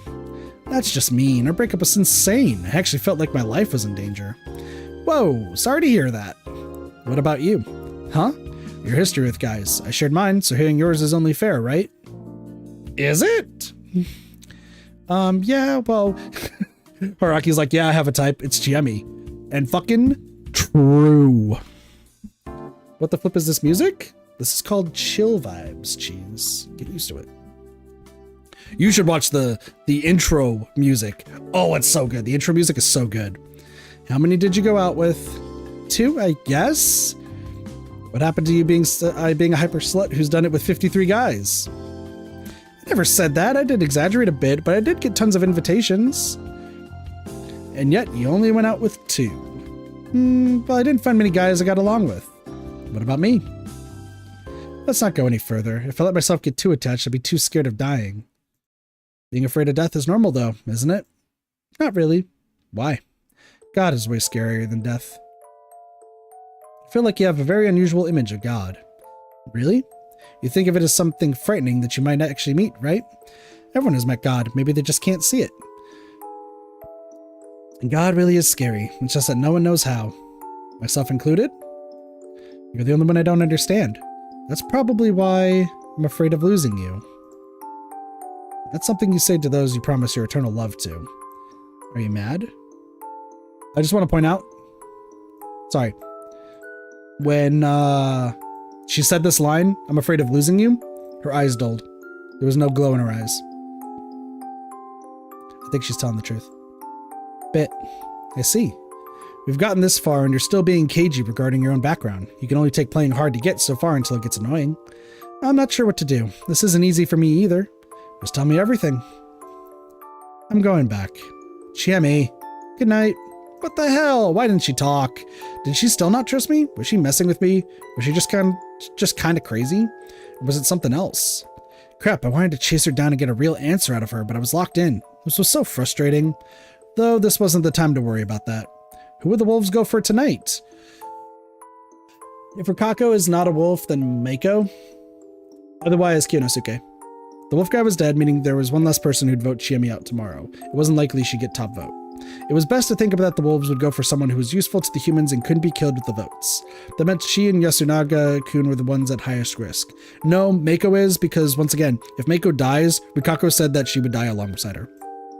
On the other hand, their survival would make things difficult in other ways. I'd probably be forced to consider the possibility that they themselves were wolves. Can I really trust Chiemi? I felt I could, but not completely. Whatever the case, a situation where the more talkative ones were seen as suspicious would make it harder for her to survive. Should I have talked to her about running away? No, that was probably pointless. I didn't know much about the whole God thing, but it was clear that escape wasn't even an option for her.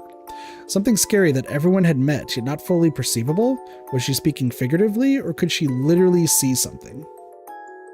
Shit, I don't care. I became irritated. My hunger was starting to get to me. Thinking it was better than just wasting my mental energy, I focused on taking a bath and going to bed. I had no idea just how naive my predictions would prove to be.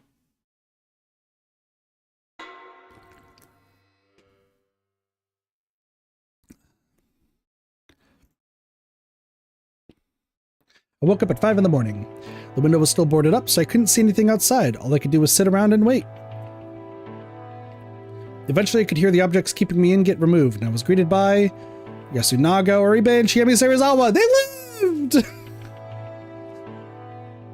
Those two actually survived. Like I said, not surprised. I met up with Haru Makishima too. Her face was pale and she had bags under her eyes. No one here looked healthy anymore, but she was beyond even that point. She had gone completely meek too. The defiance from yesterday was gone, and she was just letting Yasunaga-kun guide her. She lost another friend after all. We arrived at the dining hall, but found no one there. The door was unlocked. That was a bad sign. It was Kanzo Makishima's place all over again. Mom should be sleeping upstairs. With that knowledge, opened the door. What if she was attacked? Even if she wasn't, considering her state yesterday, it wasn't unlikely she did something unthinkable, such as suicide. However, I soon found out my worries were for nothing. That makes sense. Once again, she's useless to humans and wolves. Kaori-san was standing all alone in the dark dining hall wearing an apron. The fact that she wasn't doing anything besides standing was just eerie. Oh my, good morning. Dude, the color just gone.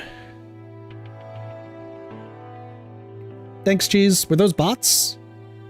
Or just assholes? It's in the name. I was going to assume assholes, but I guess bots would work too. I don't know. Well, what did they post anything? I would think bots. She turned around and greeted us. Her voice was the only thing calm about her. Two spamlings at once, oddly enough. Probably bots. Gotcha. Cool. Thank you. Her eyes were bloodshot and signs of malnourishment were all across her face. Her faint, forced smile made her seem on the verge of collapse. She completely failed at acting normal. Her heart was probably swirling with panic and sorrow as great as yesterday. Everyone here could see it. Mom, everyone's hungry. I'll make food, so you just rest. Huh? But I could do it myself. There is no color in your eyes, miss. You are literally useless to everybody right now. You are the worst person if you're human. If you're a werewolf, this is brilliant, but like... Oh, I'll help. I actually cook for myself, so I know what to do. After they volunteered to support Kaori-san, I thought about what purpose I could serve here. Let's go. I called to Haru-chan before going outside. She came with me, but wasn't saying a word. During yesterday's feast, she had a fight with Kaori-san. The woman had voted for Haru-chan due to the change in her attitude and failed escape attempt. I couldn't blame her for that. Considering her personality, I imagined that the exchange had been extremely intense. That was why getting her out of the dining hall was a good move. Problem was, we didn't really have anything to talk about. She also doesn't like you because you like Chiemi. This was made worse by the hostility she'd shown me until just recently. According to Mochi, who's dead, that was a product of her affection toward Yasunaga-kun and all the drama surrounding him. Normally, I'd playfully give her a hard time about that kind of thing, but it seemed in poor taste considering the situation. She was staring daggers at me. Maybe I just had to ask her? Or Makishima-san. What? I'll be frank, are you a wolf? No. She doesn't hesitate at all, not like that meant anything. You don't believe me? Then Takumi will check. They'll show you. Are you saying that despite knowing? Huh? Knowing what? If he were alive, he'd be the one looking after Kaori-san in the dining hall. Yesterday, he went there first thing in the morning. With Kaori-san in her current state, that was all the more reason for him to be there, but now he's missing. No way, that's just... We'll go check to be sure. Lead the way. Okay. Teba, are you awake? Haru knocked on the door and tried to open it, but it was locked, meaning it wasn't touched. Tae-san came out sooner than that. She looked pretty displeased to begin with, but upon seeing me, she displayed outright disgust. What are you doing here? Sorry, Kaori-san isn't well and we needed more people. Where's Takumi? We're going to check on him. I see. Her gloomy expression told me she'd realized what might have happened. She said she had to prepare, so we excused ourselves. Please ask if you need anything. Oh yes, of course. She shut the door on us. You're nice to all women, aren't you? What the hell was she saying? Being considerate of elders and women is the gentlemanly thing to do. Is that how you feel about Chieni? I like her quite a lot. Please don't. I feel so bad for Nichan. Nichan Yasunaga-kun, surely. What do you mean by that? Yoshiki and Mochi are gone. Kaori-san and Chiani are all he has left. Also, she's the strongest among us, and she's always protected us from the people of Kamafujiyoshi and adults. Don't take her away from us. So that's how it was. I wasn't sure how she actually felt about Chiami, but there was definitely more trust and reliance than I expected. Yasunaga-kun spoken like he'd given up on Chiami, but deep down he was actually glad she had returned. Haru-chan was well aware of that, and she actually liked Chiami. That was why she concluded that they should be together. However, it was clear she didn't feel like giving them her blessing. I understand how you feel. The end result depended on Chiami, and since she hated Yasumizu, I felt like it wouldn't be something Haru-chan wanted. Then again, I really didn't know what was going on in Chiami's head either, and I had no idea who'd survive, so making predictions was a waste of time. For now, everyone should focus on ending the feast. I don't think I could do much, but if there's something you don't want to tell your own, I'm willing to listen. Huh? What do you mean? Nothing much, it just feels like you have a lot to worry about. And personally, I still think that escaping outside is a good idea. That's not possible. Didn't you try it yourself? But I failed, didn't I? That made me realize we can't escape. Isn't that because you just happened to hurt your foot? It didn't just happen. Do you believe in God too? What did you just say? God doesn't exist. If I doubted that, I just couldn't cope with anything. There was a weird aura around her for a sec, but then she walked away, leaving me no choice but to follow her. Interesting. We got people who are religious fanatics, and we got people who are atheists to a fucking T. Interesting. We arrived at the houses. The mysterious girl was on the verge of crying. Good morning. What's wrong? Go for a moment. Yeah, no, I noticed that too. But that was more of a serious sense. While Chiemi, it seemed like something she had to say the truth and be blunt. That one I'm not too worried about there. Speak normally, you know how to, right? Come on, be more mature. Repeat after me. Good morning.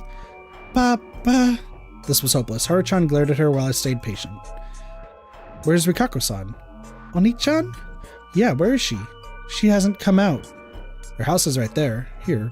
It really was. I'd been here yesterday. I knocked and called out to her. There was no response. Haru-chan and I looked at each other and I tried opening the door. Huh? It was locked. Rikako-san, still no response. I hesitantly put my ear against the door. I heard some sort of rustling sound. She was probably getting dressed. Then he really did. We don't know for sure. It could still be Kiyonosukeshi. What about me? Well, I did expect him to live. True. Is Rikako-san well? She's all you care about, isn't she? And yes, she does seem all right. She's not out yet, though I wonder what's up. I had a bad feeling about something. Good to see it was nothing. Does this mean that the one to die was Lady Yamawaki? Taiba was alive. What? Why was he so positive? Haru-chan, take Meiko to the dining hall. Kiyonosuke-san, help me out. Kyo, true. He tried to say something, but decided against it. He must have realized what had happened to the one who'd usually be given these annoying jobs. As expected, the door to his house was unlocked, and the reek of fresh blood was so strong you could smell it outside. I thought that was enough to help me prepare, but once I saw the source, I couldn't keep down what few contents my stomach had left. He's dead! Who was surprised? Who is fucking surprised? I called this on the previous stream, too! I called it on the previous stream. I switched, yeah. Like I said, Meiko is the best for a 2-for-1, but I completely forgot that originally in the first stream, I did say that, that the spider's power is probably a 1 per person use. So if they used it on him the first, they kill him the second. Completely forgot about that. Gosh, this is why you play the games day after day after day after day. Goodness, but no, I did say that in the first place. I'm stupid, but this was a good move. This was definitely a good move. Maybe the 2-for-1 might have been better, right? But Snake being gone is important. What's up? The two from the first day, Kanzo Makishima and Yoshitsugu Oribe. They'd lost all semblance of form to the point their corpses felt unrealistic. On the other hand, Chikamochi Kamashita and the old wolf guy's corpses were far too clean. Their faces were still intact after all. However, Takumi Muro-san's corpse was an even balance between ruined and intact. It was spread out on the floor, surrounded by splashes and splotches of blood, as well as some bloody footprints. Scattered brain, gray matter, bone fragments, eyes. About 60% of his face was gone. This time the method was clear. There was a rifle lying right next to his corpse. The weapon was actually on the scene for once, and it was a gun. What did it mean? I wanted to think about that, but I was too shaken by the clear agony Takumi-san's death had brought him. You could see his suffering on the still present half of his face. His hands were on his head too, as if to cover his face or reach for a clearly fatal wound. He died while holding on to his shattered brain. Though fatal, the first attack hadn't killed him instantly. He could still move after that, which was a testament to his strength and willpower. His life had ended as he suffered overwhelming despair. It was written all too clearly on his death visage.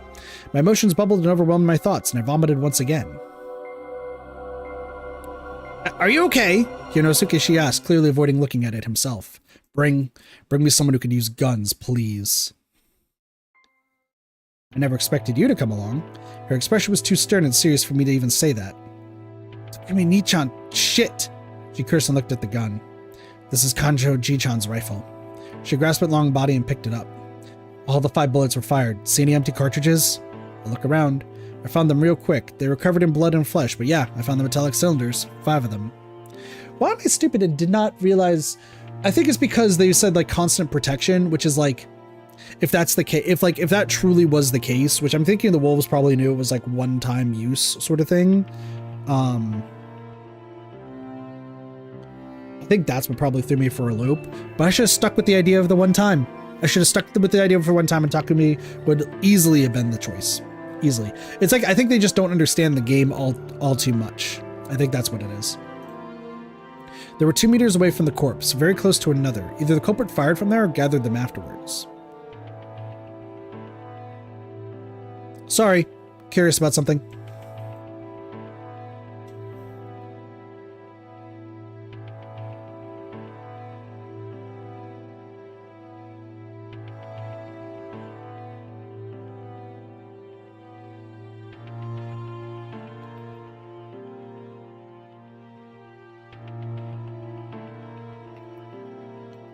I'm checking something here real quick. I'm going to keep it to myself afterwards, but I just want to check. Okay, that's exactly what I thought.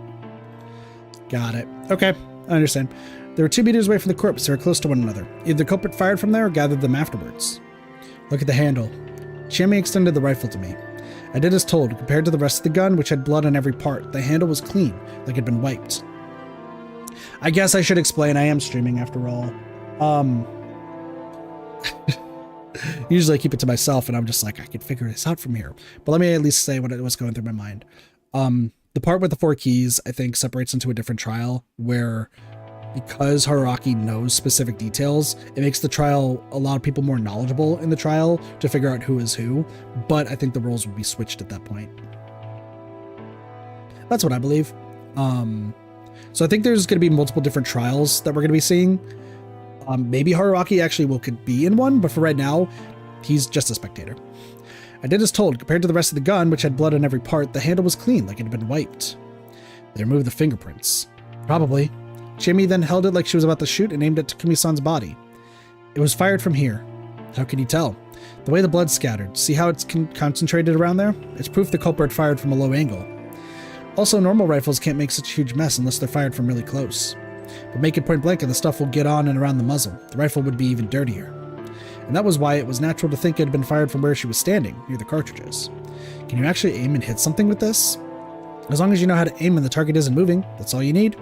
So this was done by somebody who knows how to use guns.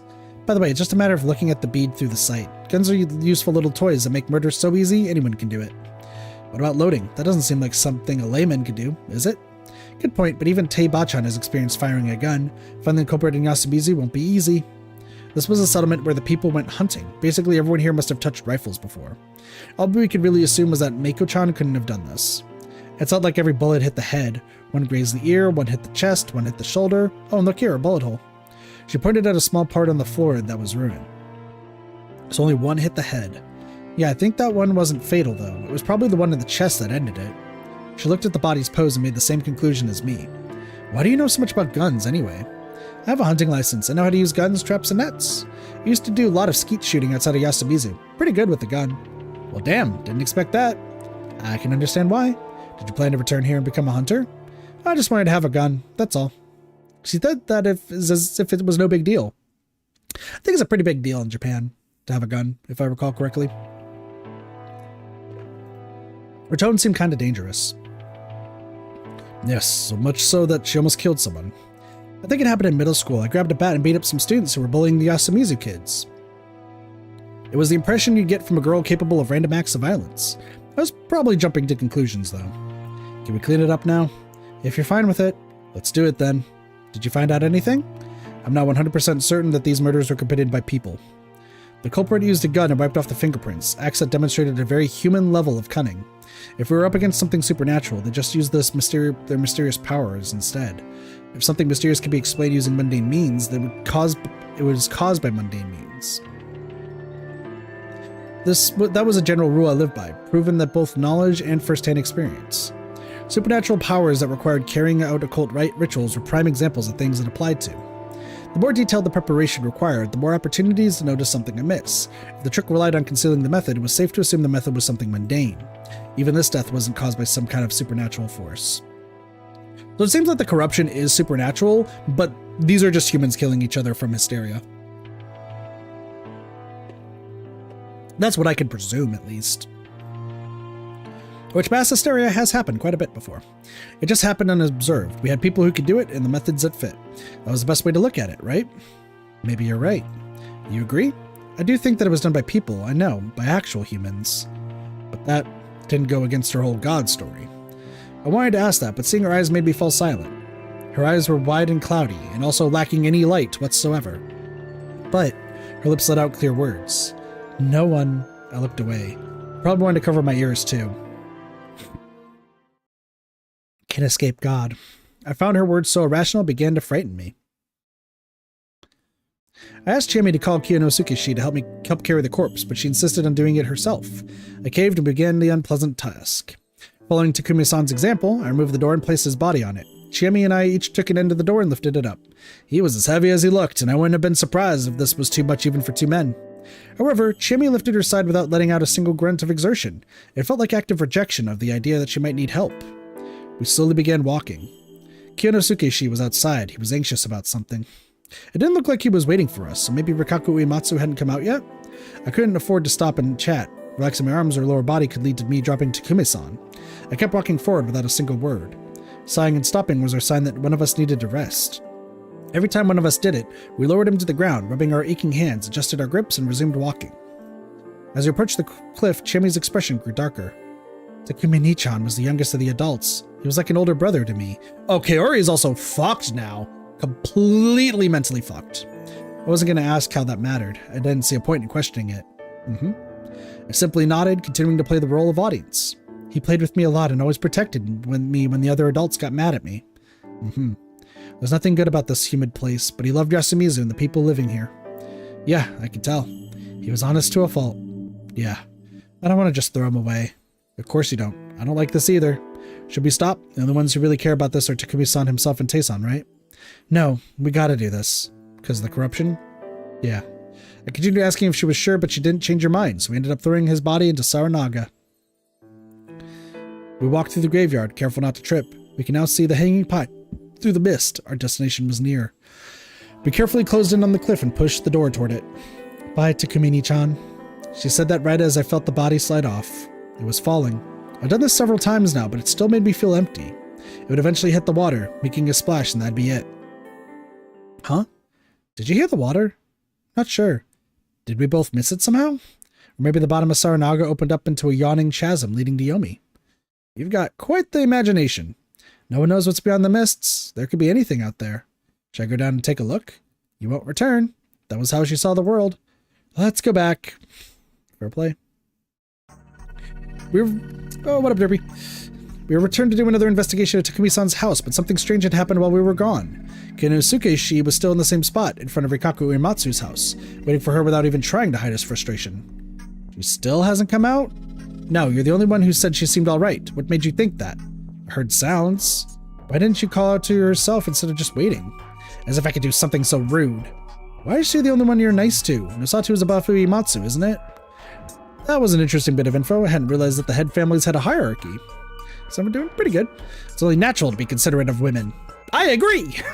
I'm a woman too, though. I don't see a reason to be considerate of someone who's so hostile toward me, do you? Please stop. We're just finished putting a body to rest. That's probably one of the reasons why they were so agitated, but my comment was enough to shut them up. Though yes, I'm worried too. She might need help if she's sick or injured. We may have no choice but to barge in. How improper! Was he the type of guy to report someone who undressed a girl to give her proper first aid? What was up with this guy's priorities? Uematsu-san! Uematsu-san! I bashed the door almost violently. I heard the sound of rustling clothes. Had she collapsed or something? Uematsu-san, I'm opening the door.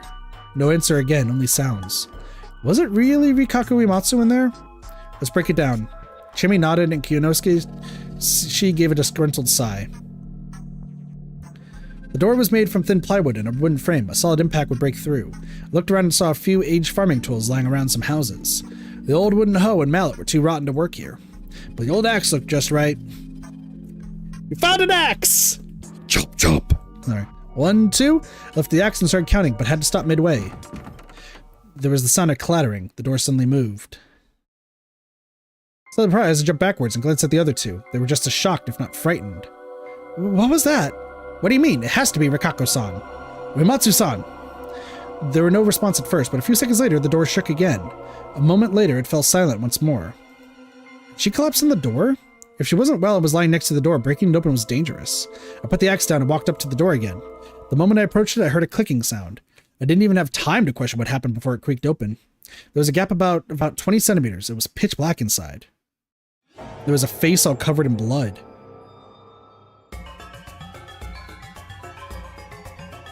Okay. That's a little scary. This music's a banger, though. Let's ignore the sharp incisors and hand.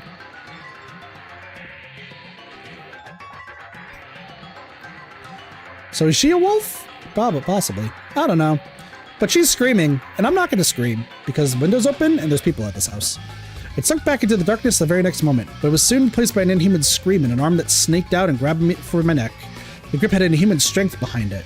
I ignored Chimi's and Kyonosuke Shi's screams and tried to pry myself free. My throat was on the verge of crushing. The groans continued ceaselessly. The nails dug into my neck and it was being dragged inside. Help! How the hell was she so strong? This arm clearly belonged to Rikaku Uematsu, so why? Help me! The words got them out of their stupor and they ran up to me. As panic and lack of oxygen dimmed my vision, they grabbed, bashed, and tugged on the arm that was holding on to me. Damn it! Hey, let go! Just one finger! I don't know how long it took, but when I was eventually freed, Chimmy swiftly slammed the door shut.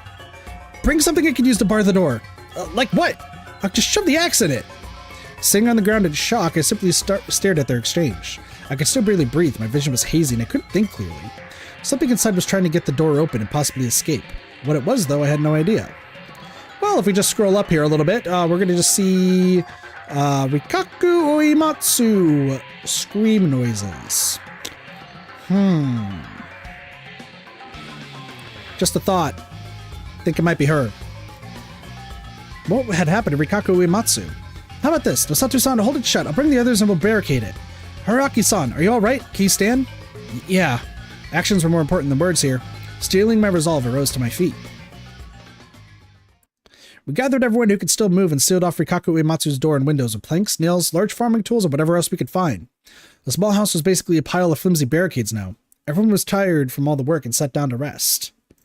What's the point of doing this, though? Someone asked. We could still hear groans and crashing sounds from the inside. No one answered the question, but we all understood that letting that thing out would be a mistake. But what exactly was it, anyway? A Yombito. That seemed like an answer of some sort, anyway. What do you mean? Corrupted folk that come from Yomi. You know, don't you? Has to be a Yombito, that. That's not what I mean. Yombito and the other wolves, right? They came back to life because of their grudge over being killed during the feast. It's not always like that, Haru-chan. Yasumizo has always been menaced by Yombito. Or maybe that's the corruption. Uematsu-sama might have broken an important law. Which means she might have been the one who killed the old man and Mochi. Possibly. Ooh, possible. Okay. That can't be. Protecting the laws of the role of the purifying spider family. But that may be it. She touched too much of the corruption. But that's... She might have come to Yasumizo to keep at least a bit of the Yomi's corruption away. How many Yombito will we have now? Takumi was a good boy. Maybe it's a good thing he died before seeing hell. Thus I offer homage to Shinai the Almighty, so peace may come to pass. Thus I offer homage to Shinai the Almighty, so peace may come to pass. A silent prayer, her eyes were tearing, her shoulders were shaking. Wait, then Rikako-san is... Yonbita must be hanged. That didn't sit right with me. The rule was that breaking the laws meant getting the corruption, and getting the corruption meant being slaughtered, right? It was the first time I heard that it was possible to do something about the corruption and that she'd die because of that. Logic had little ground here, so the people were gradually losing their minds. They're being pushed closer to death. It was like this was a supernatural phenomenon. You're scary now.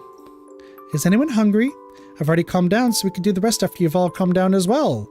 What the fuck do you mean? Takumi, who is essentially your lover, is dead. Your son is dead. Haru's still alive. It was a very attractive suggestion.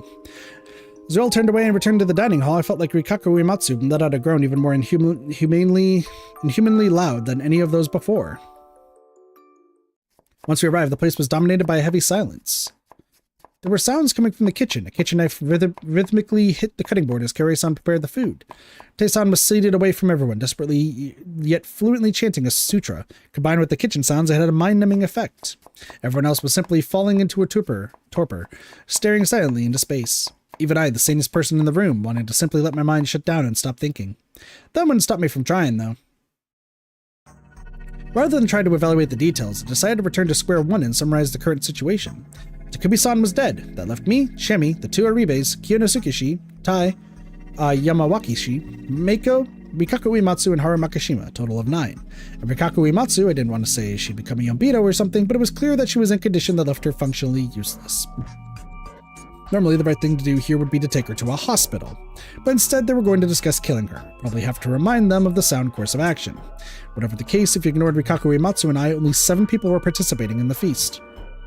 With Takumi-san's death, we would never know what the snake found out about Haru Makishima. Therefore, the only confirmed people were Kiyonosuke-shi, a human, and Meiko, a monkey. And personally, I thought I could trust Chiemi, so that made 3. That left 4 others. This was bad. I wonder if Chiemi understood that. I had to talk to her in private. Where's Oni-chan? We kept Meiko away from all that's happened this morning, so she was still in the dark about Rikako-san. She's not feeling too good. Leave her in peace. Okay. Hey, can I go outside? Isn't it dangerous? I'll look after her. She'll be safe if she stays close. The 2 left. Yasunaga. Oh, there's some light back into her eyes. What? There's something I want you to fetch. I'm going to use the bathroom. Everyone is fucking spreading out. Why? More and more people left. They probably didn't feel comfortable standing up until now. Tae-san just continued chanting, though. It was like she lived in another world. Besides her, all that left was... Haru. Haru-chan. The way she constantly shifted in her seat made it clear she felt uncomfortable. Sorry about Takumi-san. I tried talking to her. Yeah, Chieni always relied on him. What about Rikako Uematsu-san? I didn't like her. She creeped me out. Fucking fair. Chiemi-chan seemed fine with her, though. That's because she's strong. When did Uematsu-san arrive here? 2 or 3 years ago. Not recently, at least. That seemed like plenty of time to get to know a person, if you asked me. Or maybe not. Yasumizu's people had been suffering at the hands of the village heads for generations. Of course, they couldn't just accept her. I hear she's one of the village heads, but what kind of family are the Uematsu anyway? What do you even want to know? How many times do we have to tell you that you're an outsider and should just stay out of all this? Oh, sorry. That was insensitive of me. Let's talk about something else then, alright? Fine. He just wants to know. Like, you're all are dying and he's trying to help. I would take the help, honestly. I looked around. As I saw Yasunaga-kun walk upstairs, I lowered my voice and asked, what was Mochi to you? Why are you asking? To make up for his lack of funeral? Huh? In funerals, you talk about the people who passed away, right? I remember hearing that gives their souls peace. This is unexpected. What is? I thought you were cold and heartless. I didn't think I'd hear something about peace in the afterlife from you. It was just rude, honestly. None of y'all, except for Chiemi, have, like, actually talked to the guy. Like, he's actually a good person, believe it or not. Mochi was an Osato, but he never acted like he was better than anyone. He was weird and as much of a troublemaker as Chieni, but he never hurt anyone. Everyone said he wasn't right in the head, but I didn't think so. He was really funny. I think he would have been really popular if he appeared on TV. He was 1 year older than me, but he treated me like someone his own age. I always had tons of fun with him. He got along really well with Nichan, too. He did? Yeah, they were always together and they were like a pair of heroes in school. They got along so well that I sometimes felt lonely with them. Her visage dimmed. I felt like she was easier to understand than most. If Mochi had really liked her, it must have been tough love. She hadn't even looked at him in that regard, and being with Yasunaga-kun even made him a target of her jealousy. But he's gone now. Yasunaga-kun must feel terrible. Yeah, why not help him out? Yasunaga-kun was going up to the stairs again. I gestured at him with my chin. Huh? He's doing something for his mom, and Chiemi-chan's outside. I don't think you could replace Mochi, and Chiemi-chan's probably the best person for the job. But even if they are the ones who make the final decision, there's no reason to hold yourself back in the meantime, right? You want to help him, don't you? Yeah. You too? Well, Chiemi gave me way more than just a meal and a place to stay. I won't say I don't have any ulterior motives, but more than that, I just want to support her. She seems to be suffering at the hands of things I can't even comprehend. Yeah, I think I misunderstood you. Fucking true! I can't blame you. Are you going? Yeah, I still need to apologize for yesterday. Also, literally every single person, except for probably crazy old wolf dude and Chiemi, and I guess Yasunaga. I guess, those three are the other ones who didn't trust, didn't make, I guess maybe Mochi too. A few things, so. Then I'll go outside too. We stood up at the same time. Though Haru-chan was always on edge, deep inside she was a really honest girl. I'm worried that she'd fall victim to some scumbag like me down the road. Oh, what? Maybe you should really run away. Never mind, forget I said anything. She cut herself short and hurried upstairs. Apparently I gained some of her trust, but it didn't look like I could get anything more useful than that bit of advice. Unlike the other inhabitants, she just believed that escape was possible. That was why she tried to do it yesterday. That might have been the extent of it. Well, we know it doesn't work. So, who do you suspect? Haru-chan and Yasunaga-kun? I walked up. Oh, I trust her so much! It's her! Oh, that's so funny. I walked up to Chiemi, who was looking after Meiko, and we started a conversation. I can understand Haru-chan, but Yasukun? We have 4 suspects, Tae-san, Kuri-san, and them. He was only one of those who was outside when Mochi died yesterday. And considering how cunning the wolves are, I can't imagine it'd be anyone but him. He's that devious? Yeah. Really? Why did Takumi-san die today? Huh? What do you mean? He was obviously killed by the wolves. That's not what I'm asking. Huh? What do you mean? Oh, I think I get it. Because the spider didn't protect him. Right. The spider's probably already dead. Huh, wait. When you think about it, on the first day, Takumi-san was protected by the spider. And yesterday, no one actually said that the spider should protect someone else, right? Yeah. That means that the spider once again protected Takumi-san. He is way too valuable. At least that's what should have happened if the spider was still alive. Well, that's true. Since the feast started, the ones who died before Takumi-san were Kanzo-san, Yoshitsugu-kun, Mochi, and the old man who cried wolf. One of these 4 was the spider. The wolves realized this, killed him, and then went for Takumi-san. That's the only logical explanation. Huh? Aren't you overthinking it? What if they just assumed the spider was gone because 4 people died? That's the optimistic take, but if we're actually dealing with someone clever, underestimating them would be a fatal mistake. But how'd they find out who the spider is? They're too loud. It's nothing, Meiko-chan. She resumed scribbling on the ground. She was completely absorbed in it for some reason. I think it's likely that the wolves guessed who was the spider. But how? You told me that on the first day, Kanzo-san let Yasunaga-kun talk for most of the feast, and only made the final decision, right? He looked like a more proactive type to me. I doubt he'd agreed to not hang anyone on the first day. Well, that's true, but what about it? If he'd spoken up and taken the initiative, he could have easily controlled the situation, and most of his decisions would have been good calls. That was why he was such a good target for the wolves. That's what we thought, right? That's true, but we also thought the same about Yasukun. On the other hand, if you're a wolf, you have no chance of becoming a target for the wolves. It's more dangerous for them to not say anything important and look suspicious. Giving away harmless info for one is way better. That's the clever thing to do, don't you think? How's that related to Kanzo Ji-chan keeping his silence? Well, this is all just speculation, but I think he kept quiet to avoid calling attention to himself so the wolves wouldn't target him. Why would he do that? Because he felt that his survival was intrinsically linked to that of the others? Because he had a guardian? Yeah, it was probably the spider. Why are you so confident? I don't know why I gave her Haru's voice, but whatever. The spider is the most vulnerable participant in the feast. After all, the one person they can't protect is themselves. But as long as his identity was hidden, he had the possibility of making the wolves waste a night. That's probably why he tried not to stand out, but it worked against him and attracted the wolves' attention. He, of all people, is quiet. He must have an amazing guardian and all that. That led to the wolves taking him out on the first day, and then taking out Takumi-san, now defenseless, on the second. I know that's just speculation, but I kind of feel like you're right. True. By the way, did you know there's a crow in all this that can actually see who's been, like, the role of who's been hung? Crazy. Who's been hung at this point? No one.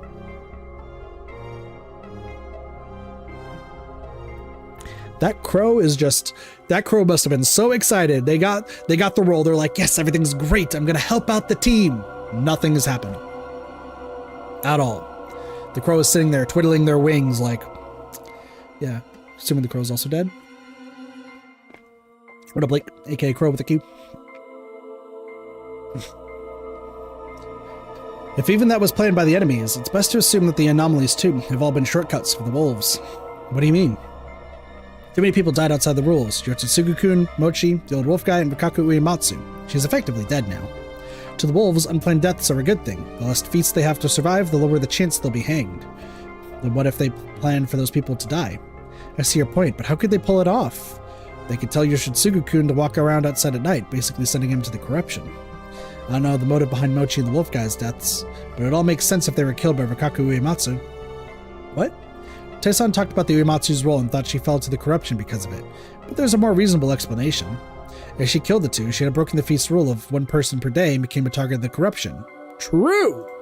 I put aside the idea that there were apparently two types of corruption, slaughter and madness. But how? Did you see the clothes she wears? She wouldn't have the time to change. And there's no way she could have won against two men, right? Then how about this? Mochi the wolf guy killed the other, and the one who survived was killed by her. She became the target of the corruption for drawing the blood of a second person in one day. I don't know about the clothes, but it could be solved by a large apron or something. We can't say it's impossible until we verify it. Gotcha, no worries, Crow. But even a single guy sounds like too much for her. One of them was senile, though. Or maybe they were weakened from trying to kill each other. Kill? What? How could you think something like that? Again, it's all just speculation. I don't even know the motive, but it does make sense. But how's that related to the wolves' conspiracy? I don't know the motive here either, but if they knew her weakness or something, they could have goaded her into killing them. Or maybe she was a wolf herself. Shimi was at a loss for words. I had no choice but to continue myself.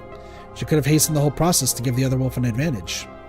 I really doubt that. Getting themselves killed would be really bad for the wolves. True, considering the number of wolves and humans, losing one wolf to take out two humans isn't a good deal. But there was no guarantee that everyone would realize that. Not everyone acts logically. There's lots of illogical stuff going on, and predicting their effects is impossible. No, I don't want to hear that. But you can't give up, can you? I don't want to think anymore. Sorry, I said too much. Don't worry, I'm the one who should be sorry, but yeah, this is a bit hard for me. I really don't think you people need to keep playing along with this. I'll help you escape if you want. We can't. I just know that if you're born here, you're fated to die here. It's just a baseless delusion.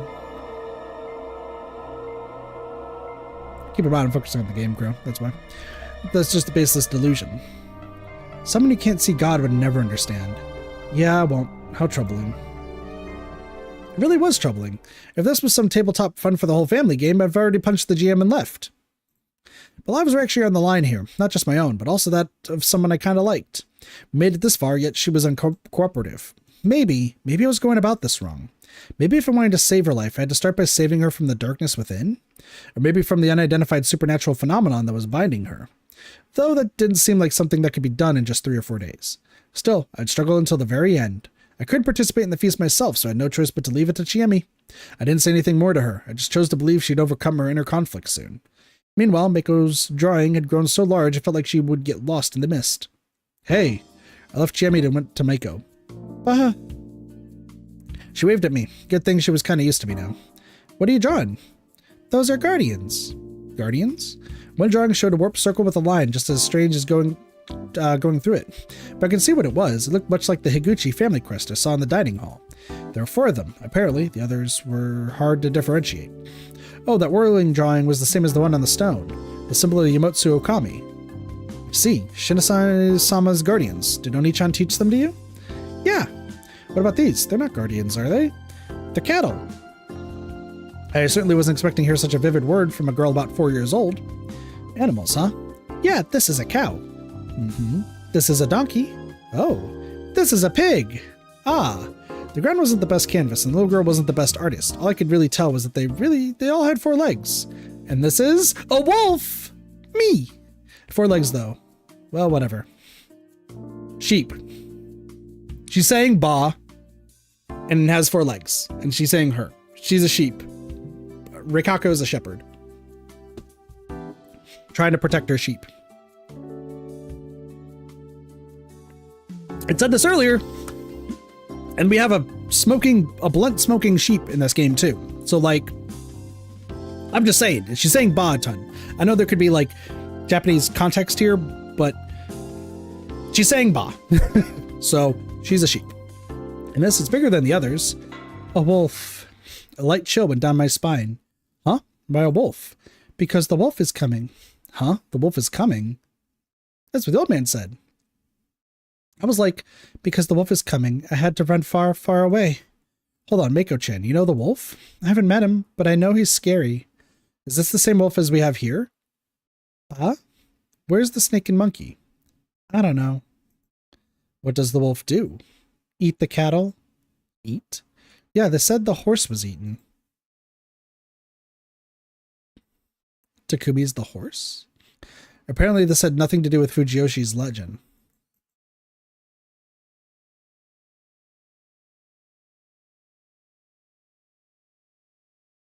Excuse me. Excuse me. Hold on.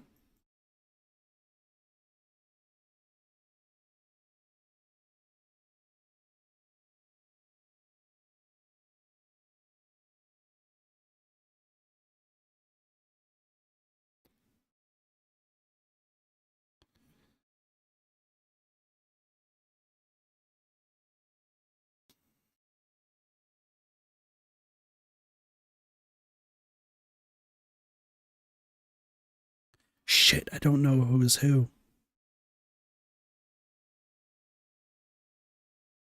Shit.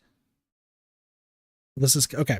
Sorry. Putting on the cursor again so y'all can see. Okay. So big brain time here. Not really, but like I'm just gonna talk about it. So Mako is drawing everybody that's in the village right now who is still alive. So one person is representative by a cow. I don't know who it could be. I could be really insensitive and say somebody, but somebody is a cow. Donkey is an ass, and we know that's Kiyonosuke, right? Kiyonosuke is the donkey. This is a pig. Somebody who really likes to eat or obtain information. I don't know who could be the pig. I had an idea of who the cow could be. But like there's a pig. Sheep would be Mako because she's saying ba all the time. There's a wolf, meaning that there's one wolf left. The wolf is coming, yada yada yada. Haven't met him. Is the same wolf as we have here. No idea. Where's the snake and monkey? I don't know, because Mochi was a monkey who died, and the snake, who is Takumi, also died. So whatever that Mako was drawing, eat the cattle. If the person they think who the cow is, I'm trying not to say, because I feel like it would be insensitive. If they die, then Mako knows more than what she's knowing on. I was just gonna say it's Kaori. I'm just gonna be honest. I had no idea if this was from the picture book or her imagination, but there were barely any links between the stories. Or maybe I was rushing to conclusions? I told you the story. It really happened. Where then? Far away. Far away, huh? I've been walking for so long. Well, it didn't look like it can get any details from her. If far away referred to the land of myth, it actually had truths regarding Fujiyoshi's legend that weren't told here. What the hell was I thinking? Land of myth? How stupid. I should just calm down and file it under more info that made no sense to me. I see. It must have been hard. I'm hungry. Same here. Let's go back. Okay. This is going to be hilarious if I'm like overthinking this to such a extreme degree that I'm getting all of this wrong and I look like an idiot, but that's fine. I like it when I'm an idiot. As we turned around, I saw Chiemi stand up in the mist again and hesitantly beckon us. Looks like food's ready. Kiyonosuke was standing at the entrance of the dining hall wearing a gloomy expression. He was never particularly vigorous, but now his visage was haggard, and was haggard. It wasn't nearly as arrogant as before. I couldn't blame him. The only person who was friendly, flirtatious, too, was Rikako Uematsu, was in an awful state. Also, despite all he'd said, he actually relied on Takumi-san. They seemed to be close in terms of age, too. From what I heard, he never really said anything wrong. The only problem was his insensitive choice of words, which is true. The feast was a communication game. Even if you were right about something, it didn't matter much if you couldn't convince anyone. Thank you very much. Still, he was one of the mere 2 confirmed humans. Treating him badly and making him upset wouldn't help him at all. I had to be courteous. Also, yeah, that confirms that Kyonosuke. So there's still 2 confirmed humans. Let's go. Yeah. Hungry, aren't we, Miko-chan? Jimmy had calmed down a bit. I already told her my suspicions. I now had to hope she handled the feast well. All that was left now was to get some nutrients to support my hardworking brain, right? Aren't you not supposed to eat the food? I'm sorry I couldn't prepare anything better. She ladled what appeared to be rice gruel from the large pot. It was a thick white soup with vegetables, rice, and something brown inside. Game meat. Is it fermented? Yes, the fresh meat was spoiled. Chimichan? I whispered to her. What do we do? What do you want to do? We're talking about the thing where I had to avoid the local food. You know what? I'll stick to my diet until the end this time. Okay, thanks. What did I mean by this time? Did I think I had another life or something? Probably. It was fine.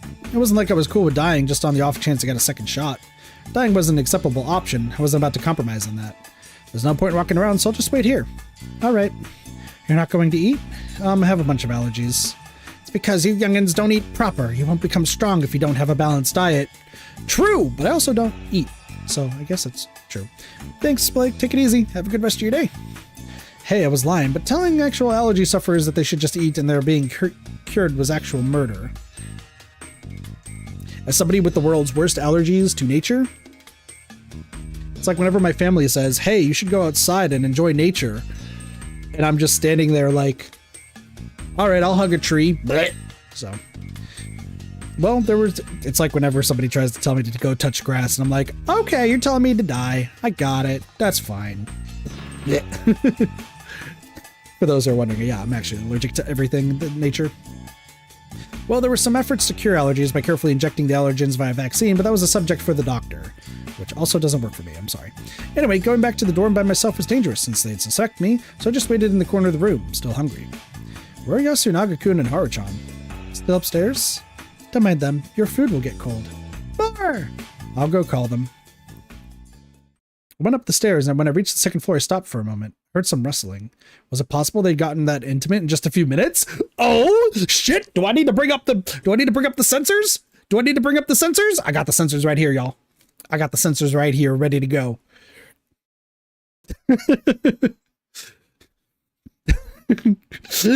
Guess we're gonna die. Better fuck.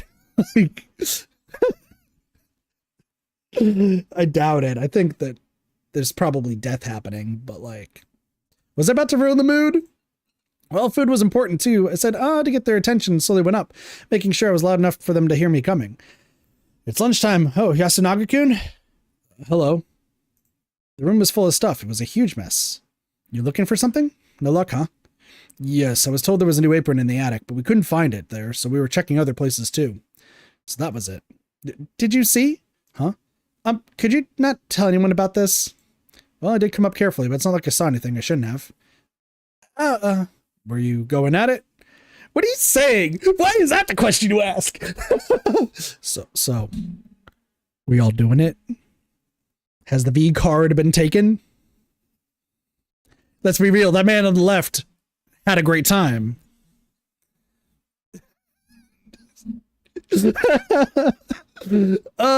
Kid's insensitive.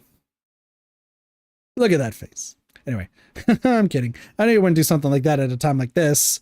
No, that's what precisely some people would do. Once again, in the apocalypse, I get the feeling that a lot of people's things is the whole cliche of, I don't want to die a virgin. Fuck it. Like, of course we wouldn't.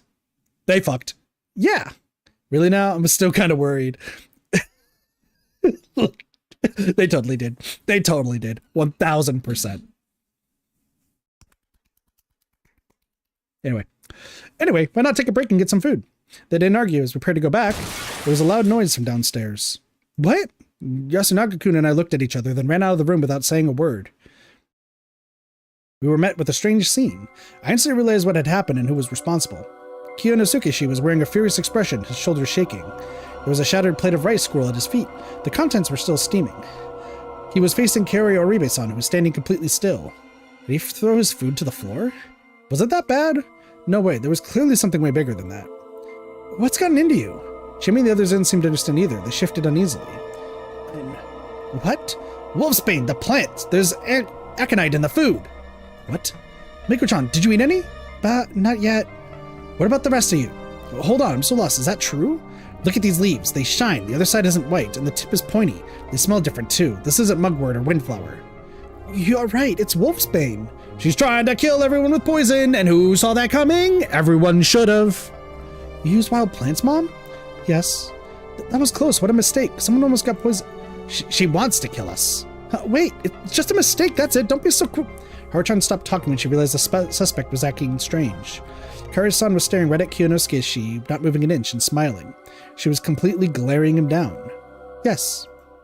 That response was so delayed we had no idea what it was for. When Kiyonosuke backed away a bit, his expression shifted from rage to fear. Mom? Oh. Well, that's scary. That's a fucking terrifying face. Good expression. You shall all die. I don't know how to do a voice for that, but that's fine. As she stood there wailing madly, she brandished a knife. She was hardly moving quickly, but the sight of the blade had stunned our reflexes. I'd seen some bizarre corpses here, but I bore witness to what pure malice could do. But still living blatant malevolence, killing intent was intense enough to paralyze everyone present. I barely registered the scene unfolding before me. If anyone's wondering why I'm not like super surprised or like fearful of this, I've played Danganronpa. We played Nosha. What other games have I played? I've watched Scarred, all of the seasons of Scarred on MTV. That's injuries-wise, though. I hate horror movies, though, so I don't know. Staggering a bit, the woman passed the counter. The sharp knife was still green with something, likely shavings of aconite. She raised her voice and aimed her poison weapon at the nearest target, Kiyonosuke-san. Ooh. Ooh, we got a choice? We get a choice? So either we're going to die or Kiyonosuke is going to die. Honestly, we're going to tackle her and die. We need the bad end. Get the bad end first. I don't know why I moved when I did. I was a man of words, not an impulse. In times of crises, I was the type to turn tail and run after making some sort of parting threat. I shouldn't have been on good enough terms with either Kiyonosuke or Kaori-san to risk my life for them. Yet when I came to my senses, my body was dancing, charging straight for Kaori-san with my right shoulder. And after a brief struggle, we collapsed. I heard her let out a strained cackle in my ears. I had to change my posture. Unless I pinned her knife hand down, But in the end, it turned out I really wasn't cut out for the job. These roundabout thoughts were just delaying the inevitable. When the madly laughing woman embraced me, my thoughts ground to a complete halt. She stabbed me right in the back, simple as that. To her, I was just another obstacle that had to be removed. I didn't know if the wound itself was fatal, but I could tell that the blade had sunken incredibly deep, and that it was coated in leaf green poison. It must have been a near instant death. My mind quickly grew hazy, yet my final moments were those of self-reflection. Reckless actions really aren't my forte after all. Yay, our first bad end of the day! Bad end number 5. Watch Hit Corner? Absolutely! We gotta see our friend the blunt-smoking sheep. Look at this sheep! I know it's a cigarette, but like, let's call it a blunt. Hey, you done it now, eh, Chief? That was a real bust. I'll give you a hint right away. Bad ending 5, a poisoned death for a reckless amateur. Look, Araki Fusayashi isn't some kind of martial arts shonen protagonist, okay? Besides, even if he did dabble in it a bit, his first instinct would be to run away from someone armed. He'd be fully aware how scary a weapon could be. A lot of martial arts anime and manga tend to treat them lightly, but in reality, weapons are far more dangerous than your fists. No story needed. If you charge him based on that logic, then you deserve to die. Hell, the killer this time even had instantly lethal poison on their side. So running away is your best bet in this case. However, if that's not an option, at least find a weapon with longer reach than the would-be killer. So yeah, don't bring a fist to a knife fight. Go back to 3 Yomi-Q, stop poisoning, and pick the other option. Okay, that's enough for this time. Die a bloodier death next time. Ooh.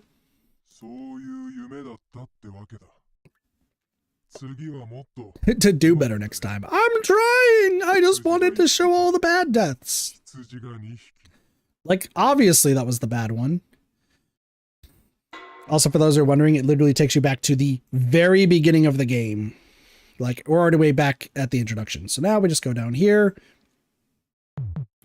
Skip. All right, let's find a nearby weapon this time. That seems to be safer. I had no idea when my body began to move. I grabbed the nearest chair without even thinking about it. It was old, wooden, and heavy. Picking it up made me lose my balance for a bit. I pointed its legs at the would-be murderer and dashed forward as fast as I could. Crash, a cry of pain, a scream. Amidst the cacophony, I attempted to keep Kaori-san pinned down. I pressed the edge of the chair against her knife arm. She cried out in pain and the blade clattered to the floor. Shami then quickly kicked it away. In hindsight, it all happened in a mere matter of seconds. In fact, tying her up was way harder, what with her foaming at the mouth and struggling. In the end, we bound her limbs and gagged her to silence her bloodthirsty screams. With that done, we had no choice but to face reality. I know I'm probably not the best person to ask, but what do you even do about this? 6 of us stood in the midst right outside the dining hall. Kaori-san was locked inside. She's also become a Yombito. No, that can't be. She's just not feeling well. I guess she was really pushing herself. Of course she was. Do you have any idea how important Yoshitsugu was to her? He was foolish, short-tempered, and annoying, but... No, that's exactly why she treasured him so much. She often said that he was as reckless as his father. I'll take responsibility and calm her down myself. Please forgive her for this. We should decide this at the feast. Please wait. This is a personal outburst that has nothing to do with the feast. Keep her out of it. How can you be so certain? She might have succumbed to the corruption. Osato-san? Everything in the mist has to be decided at the feast. Breaking that law risks falling victim to the corruption. That's true. Very well, let's go. No, Yasunaga-kun, she'll be killed. I won't let that happen. Musashi-san, please look after her. Not gonna lock me up again? No one replied. Apparently it didn't matter anymore. Chibi-chan? She has no light in her eyes. She's just as scarred as everyone else. She was making the same face she did whenever she talked about God. I knew this would happen. Strangely enough, there was emotion in her eyes. What the fuck you mean? I could see 90% resignation and 10% fear. Watching me until she finally passed out of sight, she followed the others toward the hall. And then there were 6! Where's the sake? Can't we just skip that part? The cleansing is important. Here you go, Nosatu-sama. Thank you. That hits the spot. You too, Chi-chan. Yasu-kun, you just take a lick. What about Oni-chan? Uematsu-sama can't be here anymore. I'll look after this girl. What's the point? Chiani, get a grip. Let's begin. I vote to hang Madame Oribe. For what reason? She's dangerous. Fucking true! In that case, I'll vote for Rikaku Uematsu-san for the same reason. What about the rest? This is a temporary vote for now. Say what you think. I think we should hang both. Doesn't really matter what order. I can't think straight right now. We should hang Rikaku Uematsu. We can at least talk to Kaori-san, but Rikaku Uematsu is a mad beast. What about you, child? They're eating Oni-chan? What's that supposed to mean? Listen, if you want to protect Rikaku-san, then vote to hang Kari Oribe. She won't understand. 3 didn't vote, and the 3 who did are in favor of hanging Uematsu-san. It's decided. This is absurd. Is this how you repay her for moving here and working so hard on our behalf? Buddy, she's a fucking crazy person right now. I know that the other person's crazy too, but at least you can keep an eye on her. And at least, like, she's tied up, so it's fine. Rikaku, on the other hand, bloodthirsty intent. Hey, hear me out, will you? My mom is just a bit out of it right now. We may still be able to reason with her. However, Uematsu-san is basically a mindless animal. She doesn't even have the capacity to vote on things. Unlike mom, she's a Yombito now. Even if we hang my mom today, what will we do tomorrow? Do you have a way of fixing Uematsu-san? Looks like it's decided. How simplistic. I know you're biased because Madame Oribe is a relative, but you don't see the big picture. What? Think about it. Our top priority is to kill the wolves. That comes before all else. Yombito aren't wolves, are they? That basically proves that Rikaku-san isn't a wolf. Huh? What do you mean? Remember the legend. The wolves are Yomatsu Okami, beings already corrupted by Yomi. Do you really believe they could become Yobito as well? Is it Yombito or is it Yomibito? Yomibito. I've been saying that wrong the entire time. I apologize. Yomibito. Yamawaki-san, what's your opinion? That might be true. It's like none of them know the full extent of what's going on. The only one was technically the old man who cried wolf, right? Everyone else has no idea, like, anything specific, even Tay. Like, they don't know the rules. They don't know, like, the specifics. They don't know how the wolves exactly work. It's just based on, like, all speculation. Yeah. Here's a hypothesis. Powerful corruption slaughters you like it did those journalists and your brother.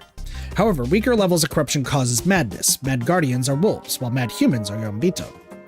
That means that the corruption's punishment can only be slaughter for wolves, and either slaughter or yombito transformation for humans. That's just a convenient delusion. Indeed, I have no way to prove it, but I can make it seem more plausible. If wolves could go mad due to the corruption, would they even look like Rikako-san does?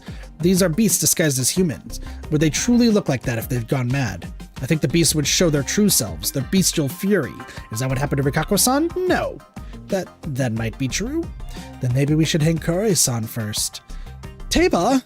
You're basing your decisions on fairy tales. We've had actual deaths here. This is ridiculous. I'm the one who's ridiculous. To accept the fear of the corruption means to accept the legends. See, I've accepted it. Fearing the corruption while disregarding the legends is what's truly ridiculous, don't you think? Chini. She's done. God, you still gotta pay attention. I know, like, things are tough. I get it. People you're close to have died.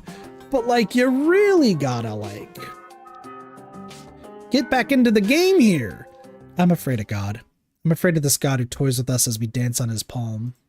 What are you saying? Regardless of... No, because of that. We need to fight back against our fears. For that, we need weapons. Haruaki-san. Huh? Why him? I vote for you, Yasukun. What? What? Chini? I'm not sure I understand you, Serizawa. Masato-san, start the proper vote. There's no point in just talking. She knows! Oh my gosh, Chiemi knows that he can live different lives. Ooh, interesting. She probably doesn't she's not affected by the loop either. Or no, she's probably affected by the loop, but like Haruki's not. Huh, but this was going to happen sooner or later. If she's truly casting her vote, it's only fair for us to cast ours. But whether I can forgive you or not is another story, Chini. I know. No objections? Then let's begin the vote. Here's what I think. Masato-san is half right. We're supposed to search for wolves here.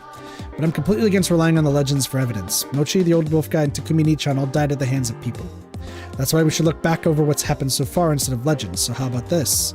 First, who aside from me understood the purpose of the feast? Masato said it himself. Meiko-chan is too young to understand, and Haru-chan? Honestly, I think she'd oppose Nosato-san and side with Yasukun regardless of the situation. Teba-chan would look to the legends, obviously. She's the biggest believer here. What about Yasukun, though? I know it's been hard for him, and with his mom about to be hanged, I can understand why he'd panic. But then, why'd push for Rikako-san's hanging? It's easy for us Yasumizu people to justify hanging the village heads, but you should understand what comes first. The death of the damned Yobito is the mandate. We should be looking for the immediate threat at hand, the wolves, before worrying about those words. The Yasukun I know would keep a cool head even in a crisis. Chiani, I understand what you're saying. I just can't forgive him. Whenever you talk, it always makes a mess of things.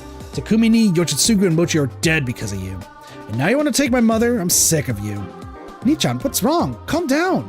So yeah, I forgot about the purpose of the feast. It was just an act of petty revenge. I used Haru-chan for that. Like you said, that's all there is to me. I'm a pretty boring person.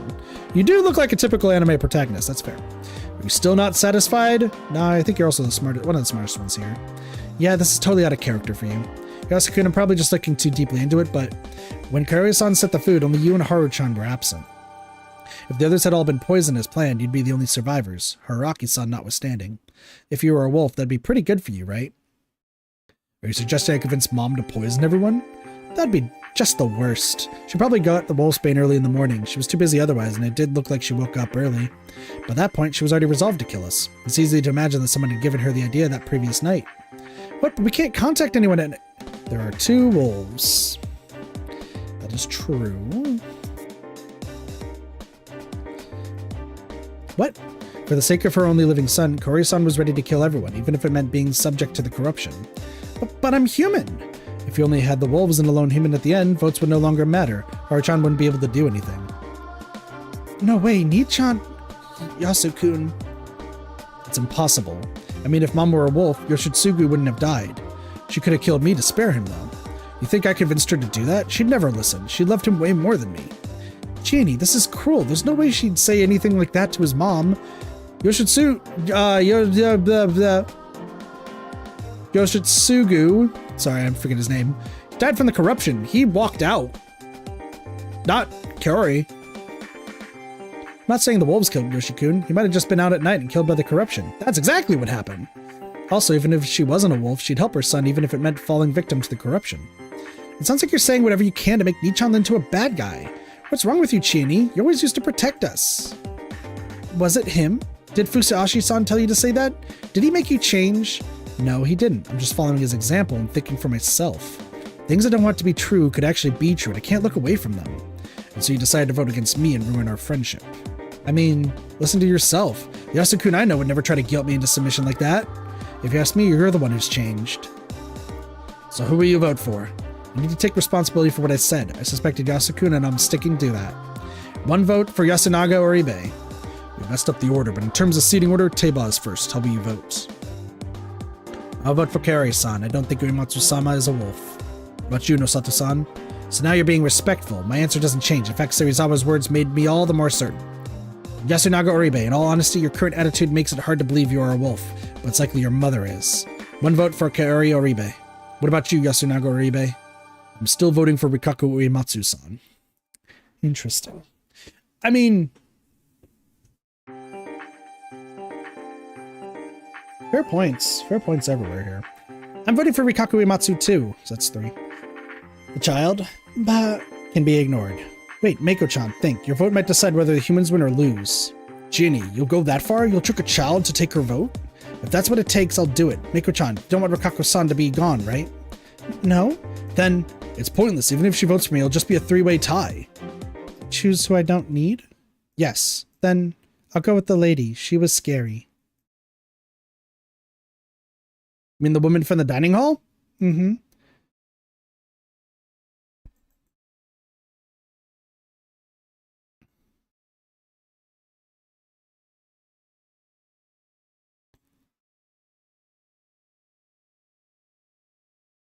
What do you mean 3-way tie? The fuck you mean? Tay for Kaori. Oh, she voted for Kaori. Nosatu.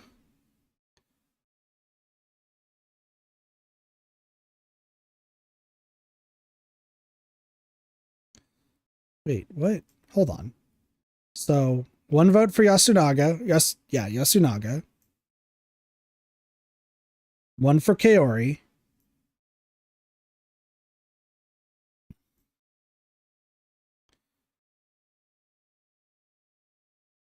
Two for Kaori.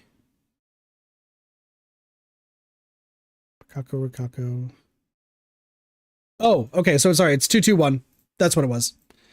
No, this has to be a sick joke. Mom will die because of something like this? I thought it was 3-3-1-1, but I was wrong. A vote is a vote. Nichan, it's over. I heard muffled screams and sobs from the dining hall behind me. Gagged and tied, Kaori Oribe was still wailing. She couldn't move properly and had a pole fixed to her shoulders, but I was still worried enough to check every now and then. Lack of change helped calm my nerves, but at the same time I resented myself a bit for it. Quite a bit of time had passed since the feast had begun. What kind of decision would they make? The daily wolf lynching hanging had failed every single time so far. Considering the number of days remaining or how many people were left, if they messed up today, the humans would lose all hope of surviving. If either Kaori, Oribe, or Rikaku Uematsu ended up chosen, there would just be no chance anymore. Yep. Yeah, they had to choose somebody in there, but that's fine. We all knew that was going to happen. Once I saw people leaving the hall, my mouth moved on its own. It's done then? Their eyes were steady. They walked in my direction. Not to me, though, but to the dining hall. You chose Kaori-san? I asked anyway. I was speaking to the last representative of sanity in this place, Kiyonosuke Nosato. Move! We didn't even converse. His tone and the look in his eyes were different from usual. His usual arrogant pride was gone, and in its place stood a deadly determination. Yasunaga-kun. I lost. Haru-chan! I was against it. Oba-san! It's the will of Shinai-sama. Shiemi! Araki-san, take the girl. Meiko was at the rear of the group. Somewhat hesitantly, she walked up to me. I moved aside to let them pass. They all entered the dining hall and dragged out the victim. The ones holding the ropes and doing the dragging were Kiyonosuke Nosato and Shiemi Serizawa. Following behind them was Tei Yamawaki, prodding her onward with a bamboo broom. Stop.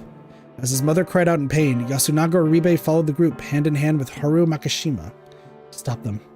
Haru Makishima was bawling.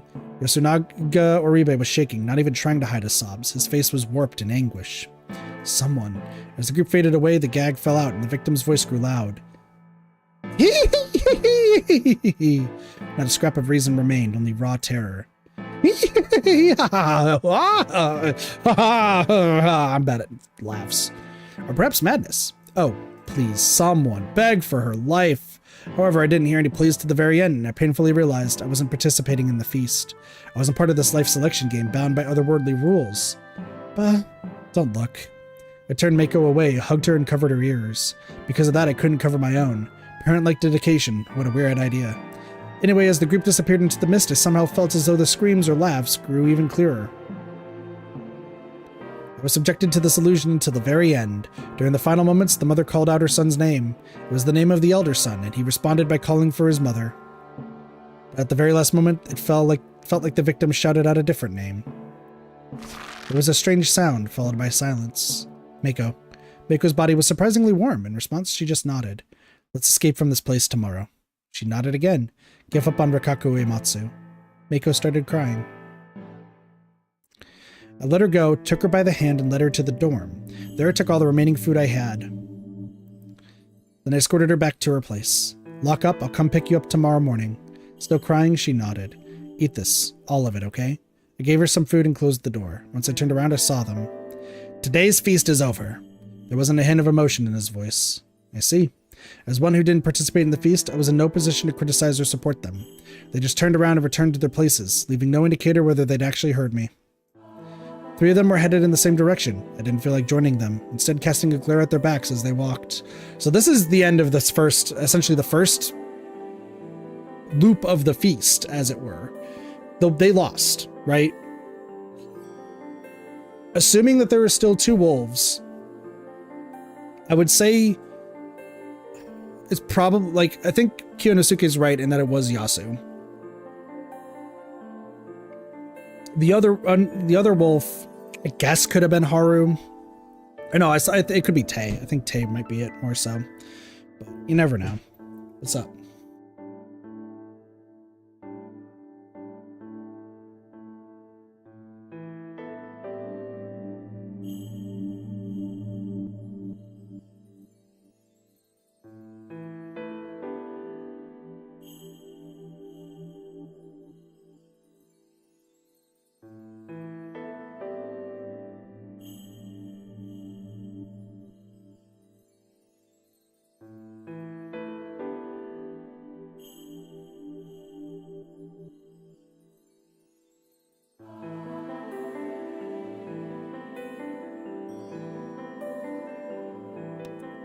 Sorry, we're doing an escape room today, so we're just planning on stuff.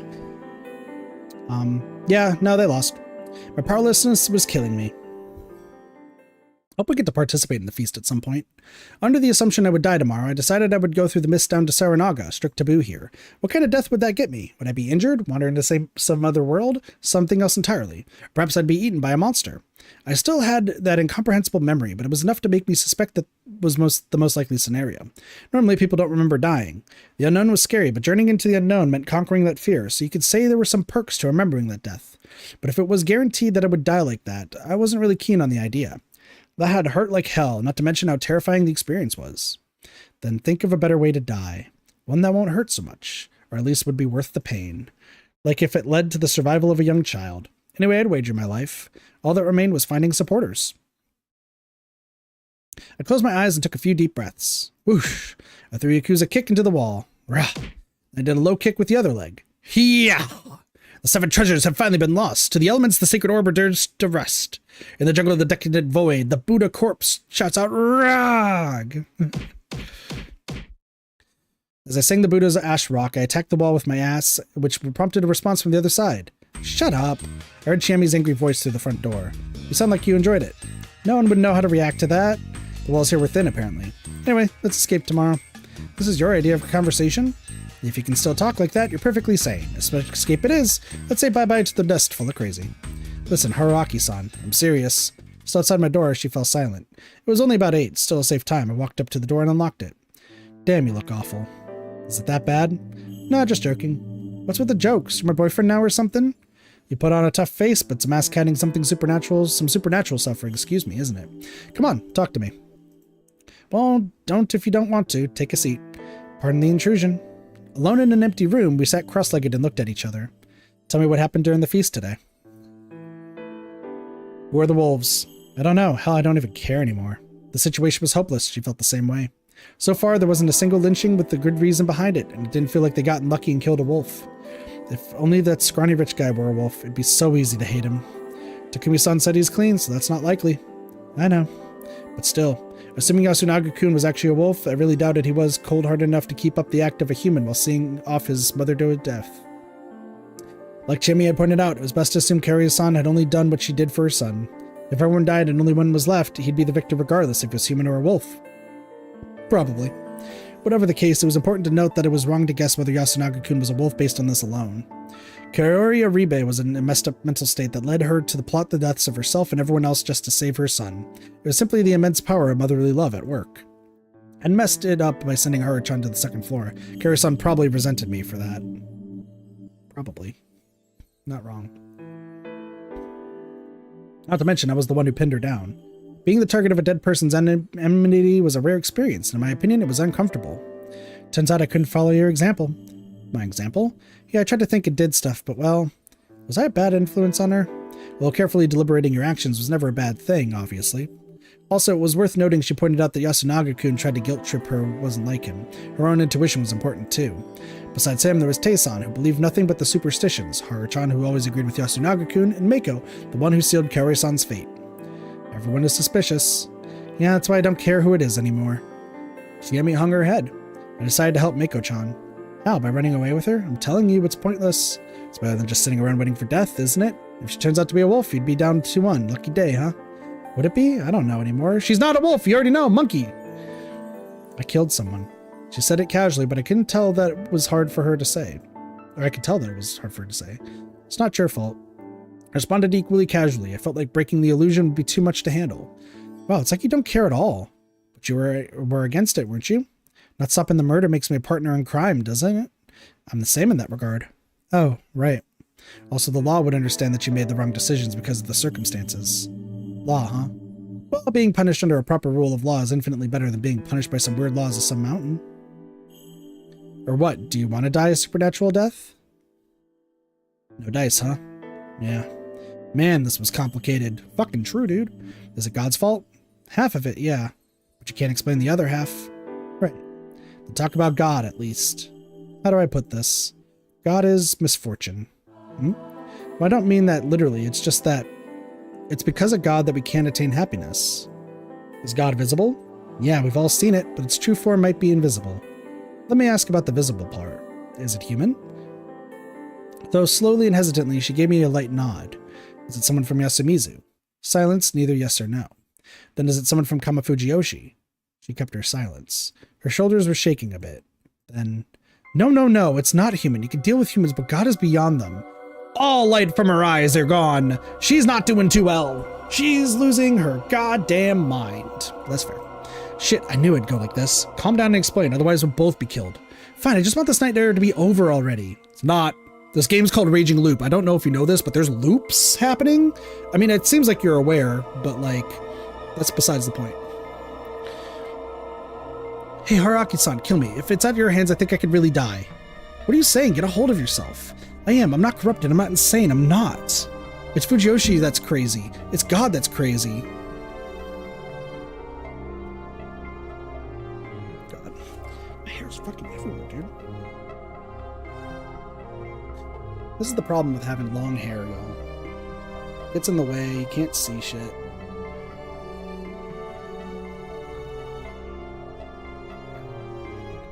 Hair going the other way now. Fuck it. Oh my gosh. It's Fujiyoshi that's crazy. It's God that's crazy. Is God some state of being? I just kind of blurted out something without thinking. Jimmy was clearly in a state of panic. Despair was one cause, but someone panicked couldn't explain themselves properly. Also, I didn't feel like this was simply some spiritual being she could see. She perceived God as a sensation of sorts, and the fact others couldn't caused her to panic. Explaining a sense like that wasn't easy, and trying to explain it in detail was also a reminder of how much it scared her. I had to try and understand what she was sensing and find a better word for it than God. That was what I thought to myself after saying those words, but why did she suddenly go quiet? She was raising her head and her eyes were wide, staring right at me. She completely stopped voicing her pain. Did I hit the nail on the head? As I considered that possibility, I felt a cold, damp breeze from behind me. She wasn't staring at me. She was staring at something behind me. I turned around following the direction of her eyes. How long had the front door been open? Had I forgotten to lock the door? And how long had that thing been there? Who the fuck is you? I mean, it looks like you might have Kiyonosuke's hair. But like, who is the fuck? That's the wolf symbol. Yeah, you got a lot of bandages and probably a lot of blood. That's creepy. There was a person outside. Was it even human? Through the darkness, I could see that it definitely had a humanoid silhouette, but it was definitely abnormal. Its body was covered in bandages. No sutras? It was a smallish boy or girl covered in marked cloth. Again, was it even human? I asked the same question again, unable to even voice the words. I couldn't move a finger, or rather, I didn't because I had no idea what would have happened if I did. As the tension began to overwhelm me, I saw its lips move. The wolves cometh to the smell of Yomi. Cleanse, shelter, and dream. Daughter of Fushioshi. Howl. I heard something fall. Turning back around, I realized it was Chiemi. Chiemi? Still confused, I rushed over and caught her. It was a momentary loss of consciousness. She hadn't faded. She just seemed to be drifting at the border of reality. Excuse me?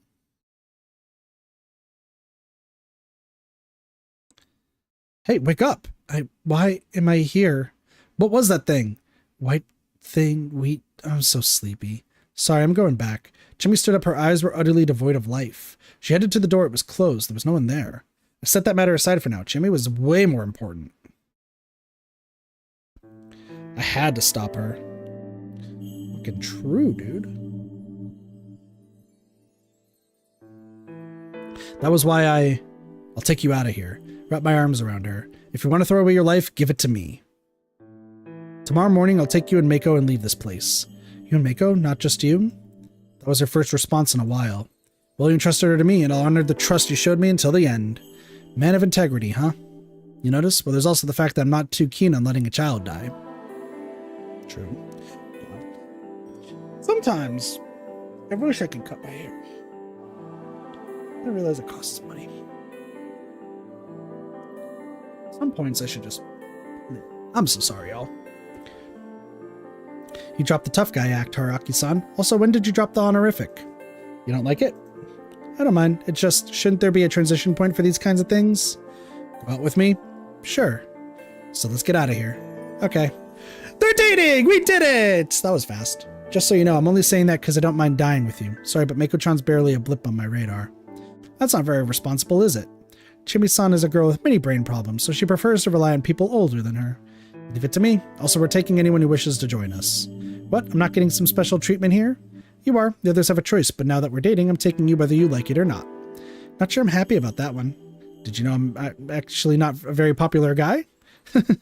Haraki-san. Thanks. Her teary voice compelled me to embrace her. If I'm killed by the wolves tonight, don't say that. I don't care what. Take a part of me outside. Don't worry. I'm scared. I'm right here. I'm here for you. I heard to say baseless things. Even so, I kept on saying whatever I could to make her feel better. This went on for only 10 or so minutes, though. Even if the wolves didn't pay us a visit, we'd have to respect the rules of living here. We awkwardly exchanged some parting words, and I saw her off as she returned to her room. Her parting ways were with a frail smile on her damp face. Tomorrow. Everything would be decided tomorrow. She dead. She's so dead. But like, once again, 1000% dead. It sucks, but she dead. Dots. That was some dots. Another morning, aside from being really hungry, I woke up the same as always. I hadn't died. She's dead. The only real difference this morning was that I could go outside as I pleased. It was still misty out, and I couldn't see much beyond the dorm. The settlement isolated in mist, a space cut away from the world. Could we really leave this place? We could. It had to be physically possible. The idea that we couldn't was just speculation. No matter how much this place defied reality. What was that thing? Why had Chiemi collapsed? How sane were we? Was this even really happening? Human senses and memories often lied to us, though just dismissing anything that didn't make sense as an illusion wasn't a good idea. The thing had actually visited us. Its appearance was strange, but I had little proof that it was something supernatural. Thus, that had to be human. As for the reason Chiemi collapsed, there were quite a few possibilities, unless it was a trick she'd schemed with that thing beforehand. That being had to have been too much for her to handle emotionally. What did that thing say again? The wolves commit to the smell of Yomi. Cleanse, shelter, and dream, daughter of Fujiyoshi, was it? It basically seemed like a fancy way of saying get back to your room and sleep. So it was a warning from those who made the rules. Then, was that something in the mountain, Great Lord Shinai's side? No, to be honest. I'd say it was more like something from the other side. I mean, it kind of fit my image of Yombido. It wore sutras and place of clothing, and the cloth over its face reminded me of a funeral shroud. The word corruption seemed particularly fitting. It had a real sinister aura, to me anyway. Though that was strange. Great Lord Shinai was the enemy of the forces from Yomi. Yombido wouldn't act as his messengers. This contradiction, it was quite eerie and alluring unknown. But that didn't matter now. My goal was to let Chiemi and any supporters we gathered escape. I returned to the room, made my futon, and started searching again. The futon was the only thing in the closet. There was nothing I could use as a weapon. I gave up, left the room, and went to Chiemi's. If the worst had come to pass, I had to fulfill her last request. The door was locked. I knew it. So the wolf was... I knocked. She came out just after a few seconds. Apparently she was already ready to go. I want a weapon. I figured. Well, she lived! She gave me a pretty large knife with a sheath, probably used for hunting. Got anything for yourself? I lost my kitchen knife, so you'll have to protect me, alright? Sure. I had zero confidence in pulling it off, but sometimes bravado was important to hold on to. Went to Haruchan's room. It wasn't locked. The room was no bigger than the others, but it was a huge mess. But it didn't look like there was a corpse present. She either already woken up and went outside without locking the door, or her corpse was somewhere outside the Yoshitsugu-kun. I'd get in a habit of expecting the worst.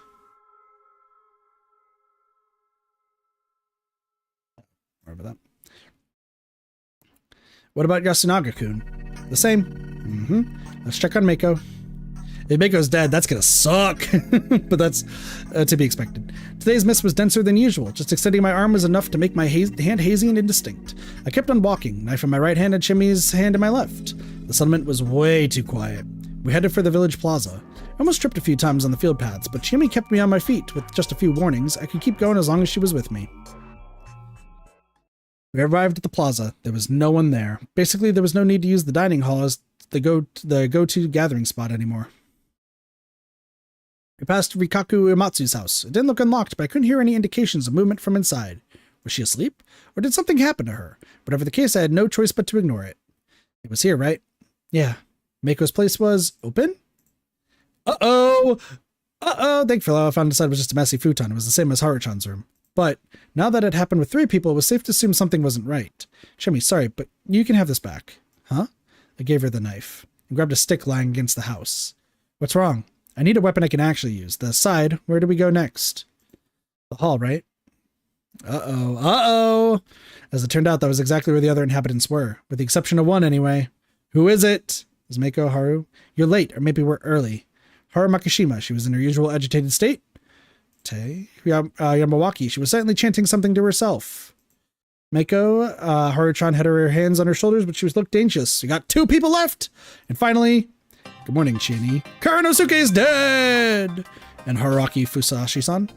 Yasunaga Oribe, his face was grim. Those were all the people here, meaning that... So they finally got to know Sato-san, huh? A simple process of elimination was enough to know who was gone. Anyway, it was time for the first battle. Mako, come here. She tried to walk to us. No! But Haru Makishima stopped her. It was time. I raised my stick and... Huh? So you finally reveal your true colors, Fusashi-san. Yasunaga Oribe stood in my way. He had a menacing-looking grass sickle in his right hand. He readied it for a swing at me. You're the cause of all the misery here. It's the end, so I knew it would come down to pure strength. No, wait, huh? What? You were tricked. He's the one who caused all this. Not letting him join the feast was a mistake. If we hanged him, Mom, Yoshitsugu, and everyone else would still be alive. Wait, We'll hang him today. That will end everything. Yasunaga-kun, you shouldn't try to advance the situation based on a story no one knows. What about you? Why did you try to attack? Oh, good point. I'll tell you. I want to take back the hostage. But that's... Well, before that, let me just help Chimi-chan understand. Look how confused she is. Huh? What? They didn't say another word. Chimi and Mako were the only ones who seemed confused at all. Basically, the others had prepared for this. In knowing who's a wolf here, there's 2 important things you gotta keep in mind. First, yesterday, I told Mako that I wanted to escape the settlement with her. It's best to assume everyone heard that. Escaping the village is taboo. I know that. The question is whether letting someone escape makes you a target of the corruption. That's why when you secured Mako first thing in the morning, and I can totally understand that. The other thing is that Chimi and Yasunaga-kun ended up on opposing sides yesterday. Owing to that, today's feast would be a one-on-one between them. Since Haru-chan would almost always take Yasunaga-kun's side, he'd have an advantage. But with Tae-san and Meiko as swing votes, his victory wasn't guaranteed. That's why he decided that reconciling with Chiemi and going after the only outsider here was the safest, right? You're wrong. I'm not. That's why you took Meiko as a hostage. You want to be silenced. No, I just thought you'd take her as a hostage and asked us to do horrible things. What would I gain from that? I mean, I'm not part of the feast. You agreed to that yourself, didn't you? That was a mistake. If it's not you, then who else could be the cause of everything here?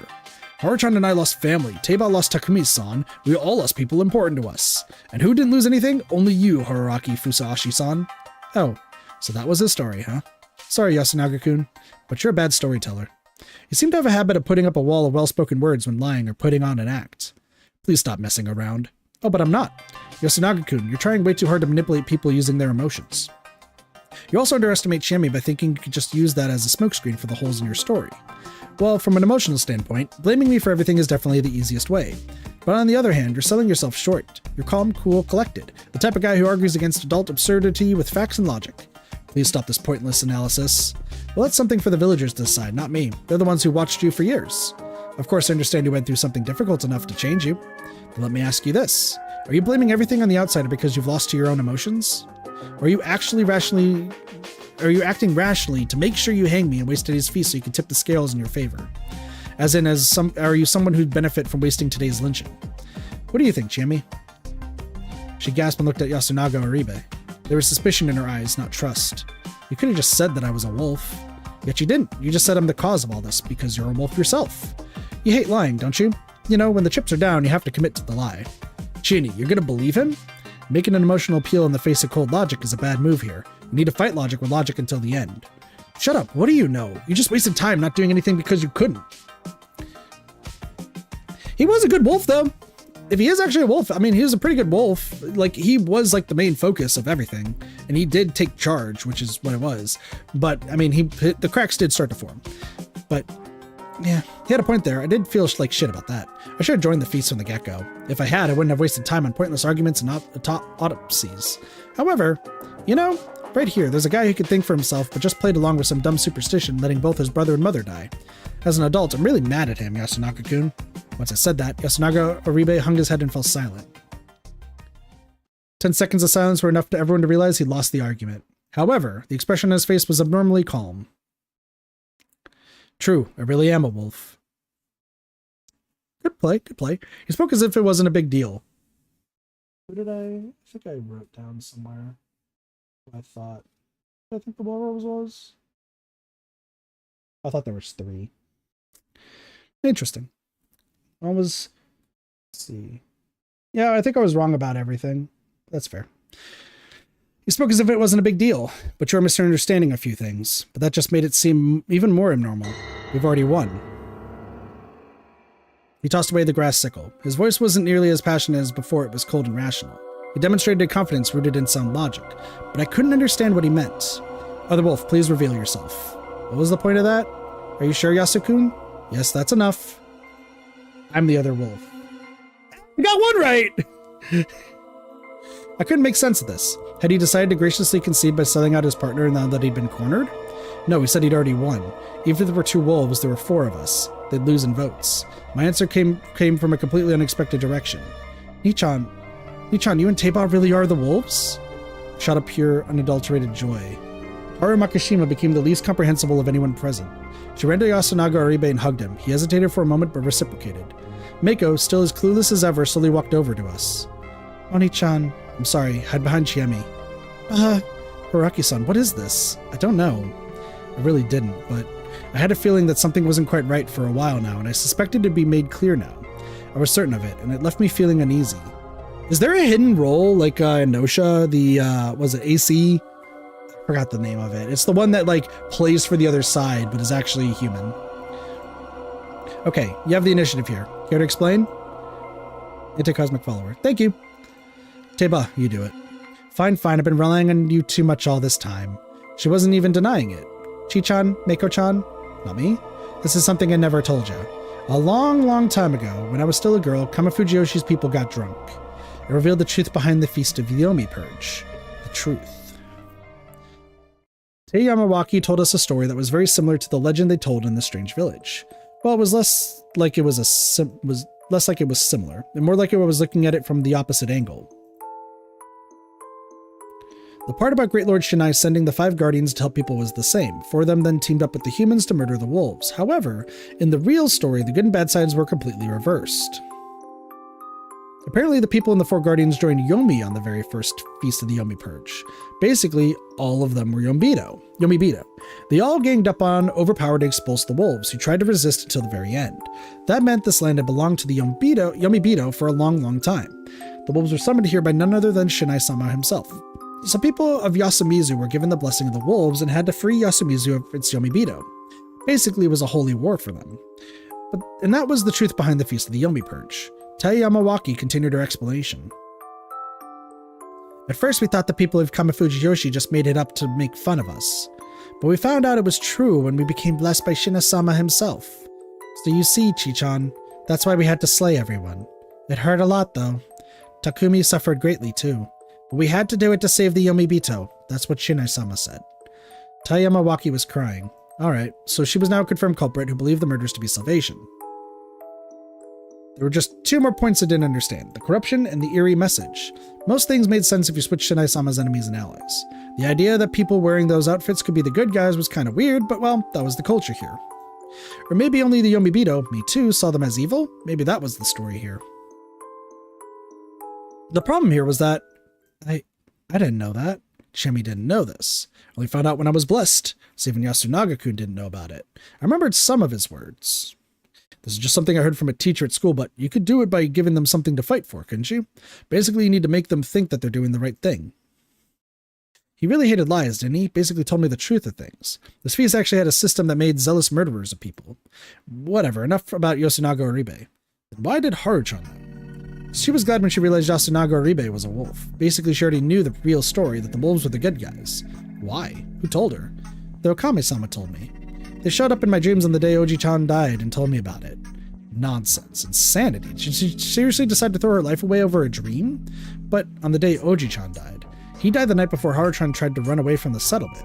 She believed the dream. She started to despair over being surrounded by Yomibito and planned to escape. That made sense. But I did think that Teiba would know the real story. There was no way she couldn't. But she didn't say it, so I thought that maybe she was a wolf. And I began to think the same thing about Nichan when we talked. It all clicked. She believed. She believed the sudden revelation despite a lack of proof that the man she liked was in the minority that had justice on their side. And right now, she said she would betray the humans and join the wolves. She believed Yasunaga Oribe was right with all her heart. And so, the wolf Yasunaga Oribe had 3 votes for the feast. I can't be killed even if Chiani and Maiko both vote for me. Even if you bend the rules and count Fusayashi's vote, it'd still be just 3. You couldn't choose one even if we did a final vote. And now without either wolf dying, we win. It was easy. I saw it clearly now. I understood. Araki-san.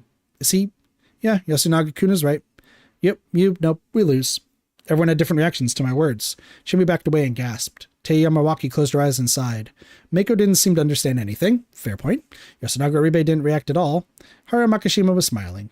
Oh man, all I really had left was struggling like the filthy, annoying adult I was. Haru-chan? What? Oh, Nichan, but what happened to Fusayashi-san? I'll ignore him if he doesn't interfere. I see. Was that relief just now? Sorry, but I couldn't enjoy my sudden jump in popularity. We don't have to slay him? Shinai-sama would lose something if need be. That dispassionate tone didn't do much to convince me he truly believed this ridiculous superstition.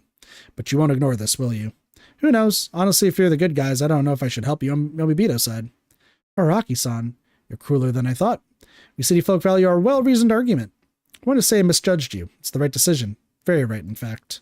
Big words. Hey, what the hell? You said you liked Chiani, didn't you? And now you're going to abandon her? Good point. Well, yeah, I was pretty damn cold-blooded.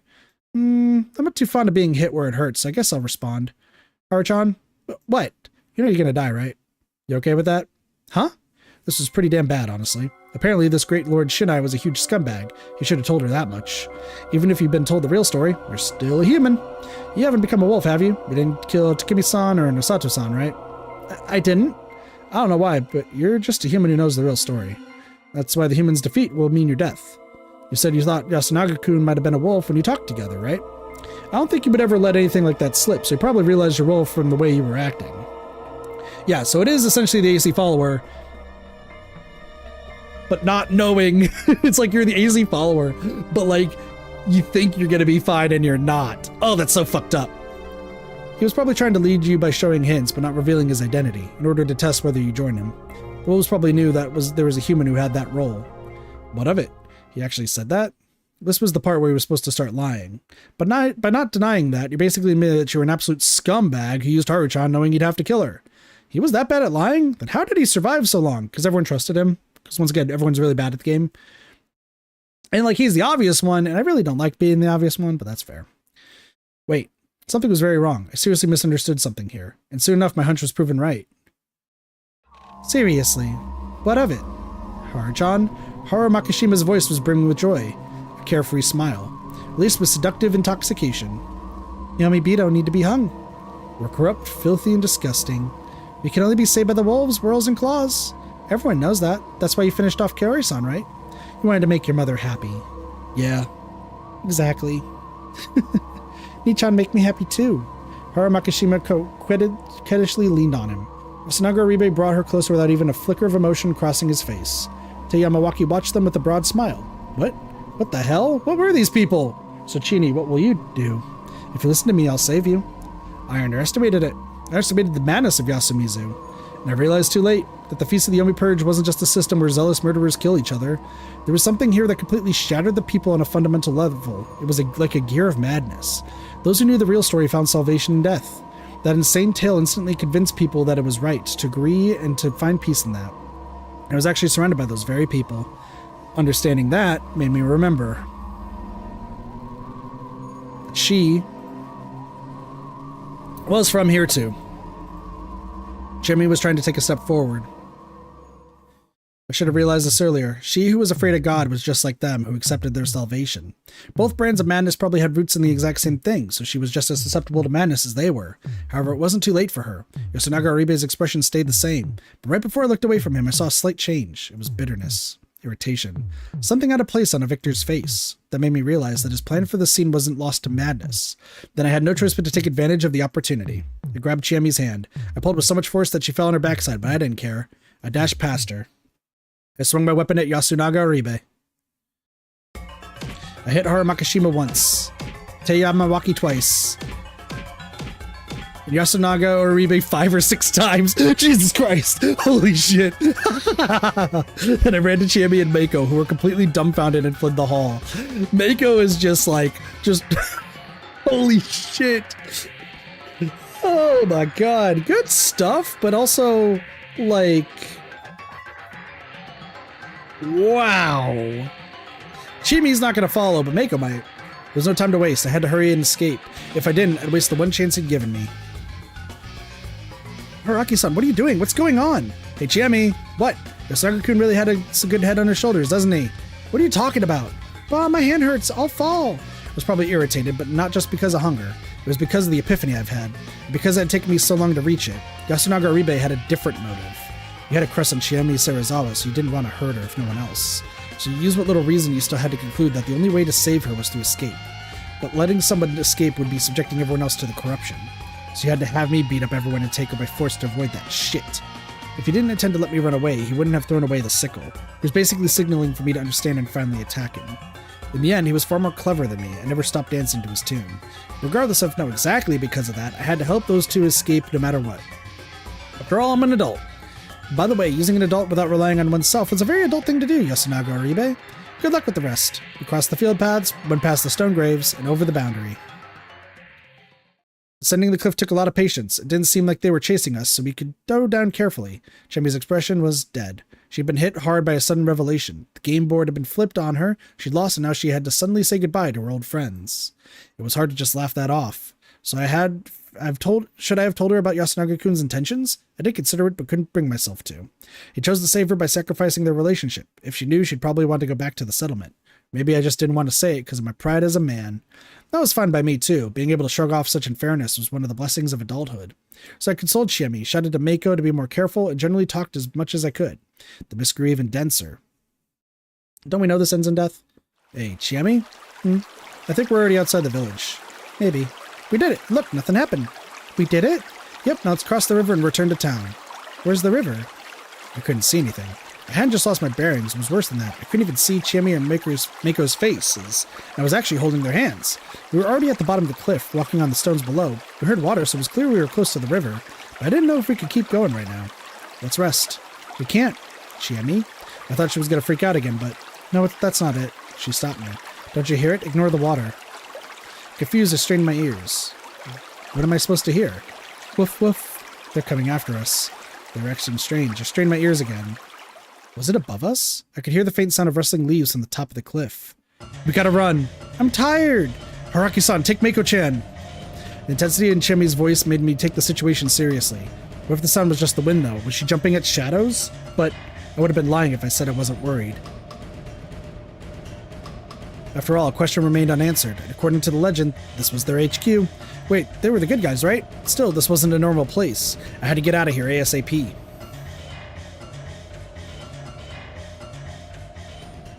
After a while, I was forced to recognize the anomaly. We couldn't reach the river. I ran alongside the riverbed, and it should have been small and just a few meters wide. But even after 10 minutes of running, there was no sight of the river. We couldn't get anywhere. It was just like ring wandering. A phenomenon where people wandering snowy peaks lose their sense of direction and just end up walking in circles. However, even if my sight was limited, how could anyone get lost in such a small riverbed? I could hear the stream right next to me. This felt so wrong. I was as good as blind, and all I could trust were my ears, but that just made me realize how useless that was to rely on. I trusted my sense of direction less with every passing second. So, the sounds of parting grass in the distance, the sound of claws stepping on the rocks. I felt like they were getting closer, and I couldn't be certain. Eventually we slowed down. The others didn't say anything, but they were clearly exhausted. We hadn't eaten for days, not to mention the dense mist made our clothes all uncomfortably damp and cold. We walked along the riverbed without uttering a single word. The sound of water wasn't getting closer, but something else sure was. Something. Things I didn't know scared me. The chill and the fear strangled me like a garrote as I carried Mako, passed out from exhaustion, on my back. How long has it been like this? Suddenly the hand I was dragging became heavier. Chimmy had stopped. Haraki-san. She called my name through the mist. What? I tried to sound lighthearted, but I wasn't confident I pulled it off. We're done for. Her voice suggested the image of a grim smile. What are you saying? Unlike before, I couldn't manage the defiant tone I'd use whenever she said something stupid. It was true that something unnatural was happening and that there was no simple explanation. And Chimmy was wearing down both physically and emotionally. Let's rest a bit. We'll get through this if we just go a bit farther, don't worry. No, it's impossible. Why? I think you can't get past this river as long as I'm with you. What? That was like, you heard what they said. We're the Yomibito. So you're not worthy of crossing or something? I mean, I've been eating Yasumizu's food since I was a little girl. And I'm corrupted. Chimmy! Don't look at me. Oh. Is she bleeding? Her face is scarred, I think. I turned around and pulled her by the arm. I looked at her face from point blank range. It was covered in brown and yellow blisters. Before I could even be surprised or disgusted, I just kissed her. Interesting. The sugary taste of blood, pus, and rust filled my mouth and spread throughout my throat. I didn't care. Then, to discard all unnecessary emotions, I hugged her as hard as I could. My breathing and thoughts ceased. I kept it up until the pain began to fade, then disappeared completely. Eventually, our lips were separated again. She prioritized words over breaths. I'm sorry, I'm sorry, I'm sorry, I'm so sorry. Even so, I hugged her tight. I couldn't lose to something so ridiculous. She weakly hugged me back, but she couldn't keep it up for long. Let's go. I'm telling you that. Let's go. The presence in the distance was definitely closing in. We walked. I felt like I'd been walking for several hours now. Our pursuers were close now, but I had no intention of rushing. Chimmy was slowly but surely getting weaker by the second. Her speech slackened with each step, and the weight on my arm was becoming heavier. I could hear her cough and vomit something out. She apologized every time she did, and I basically replied with, "It's all right," using different words every time. We walked. Chimmy's feet began to make wet sounds with every step. We walked. Maybe we'd actually been here for only a few minutes? We walked. Chimmy kept apologizing. Maybe we haven't even moved a single meter. We walked. Maybe none of this was real. Then, maybe nothing that happened here would be weird. Eventually, Chimmy called out to me with a hoarse voice. Haraki-san. The fact that she said something different had sparkled a moment of baseless hope. And so, thank you. Gratitude was followed by another wet sound. I had fun. With those final words, her weight vanished. It was strange. After all, I was still holding her hand. Yeah, she did. Or rather, only her hand. With a splash, her bodily fluids spread around, while her limbs and entrails just collapsed. Sherry was gone, leaving behind only her rotting hand. Perhaps her remains were piling up in the mist ahead. I had a strange certainty I couldn't touch it ever again. Was this what they called a Yomibito? I couldn't accept this, no matter what. I don't care what, take a part of me outside. I put the hand in my jacket pocket, I took Mako, still sleeping, and shifted my grip to make carrying her easier. I continued walking for too long. Mako woke up. She was shocked that Chimmy was gone and cried for a bit, but then she said she wanted to walk by herself, so I put her down on the ground. The very next moment, she was dragged into the mist. It was clearly a malicious force that did that. To me, it looked like a furry arm. A scream resounded. It was an inhuman, animalistic scream. After hesitating for a moment, I turned to run and caught a glimpse of something beastly within the mist Mako had disappeared into. Kid died too! Damn! I ran. And ran. Suddenly I felt myself up on something wet. I had arrived at the river. It was meaningless. I lost everything. And in the end, only I survived. I don't care what, take a part of me outside. Was there any meaning in fulfilling that promise? No. The meaning was for me to find. That was why I had to survive and find a forest. Yeah, I still had that hope to back then. They finally broke through the mist and showed themselves. Oh, of course. This really was hell, wasn't it? This wasn't the human realm or nirvana, it was a river of hell, so of course both sides of it were going to be hell. There was no splash when we threw Takumi-san's body and was there. The moment we went into the mist and down the cliff, our bodies vanished from the world and reached a place for which there was no return. And I finally had no choice but to accept it. As someone who had taken in the flesh and blood of a Yomibito, Chimmy, I couldn't escape either. That was why I screamed stupidly, only managing to run a few steps before their sinister claws tore me apart. Damn it. Where had I gone wrong? Descending into Saranaga? Not believing Chimmy when she told me we couldn't escape? No, it went back even earlier than that. I already knew the answer. Shit. I really wish I'd been part of Sumizu and participated in the Feast of the Yomi Purge. Maybe I could have gotten a different ending than this. That was the last thought that went through my mind before it all faded away.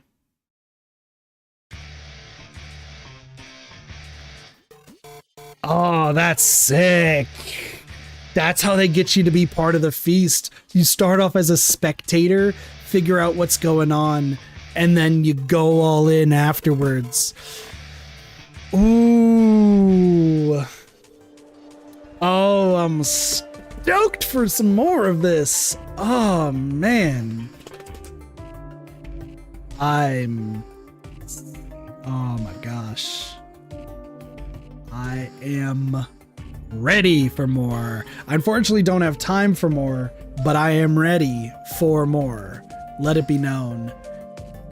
A perfect way to end it off. Oh, man.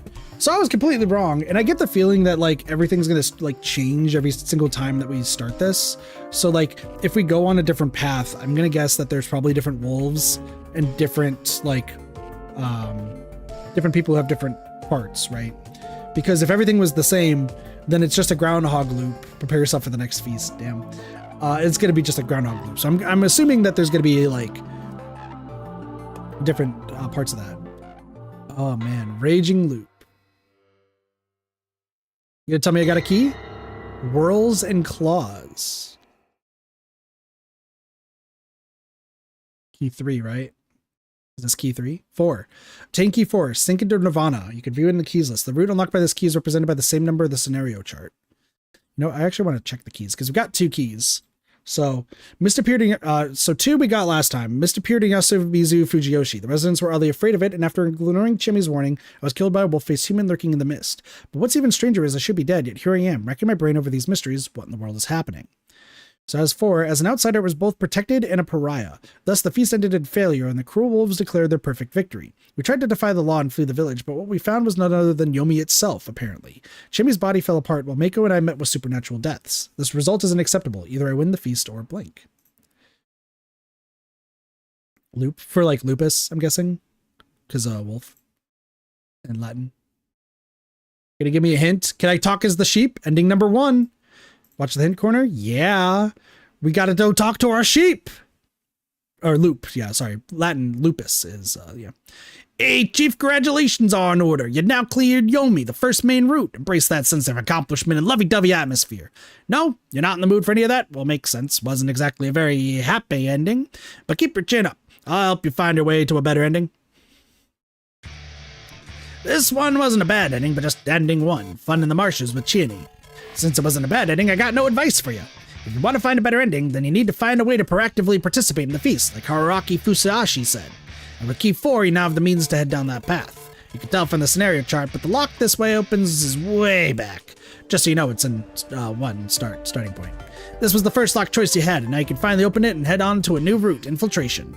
Take on an even more chaotic scenario and give it your all, so you don't taste the same despair this time. With that said, that's for this time. Die another hearty death next time.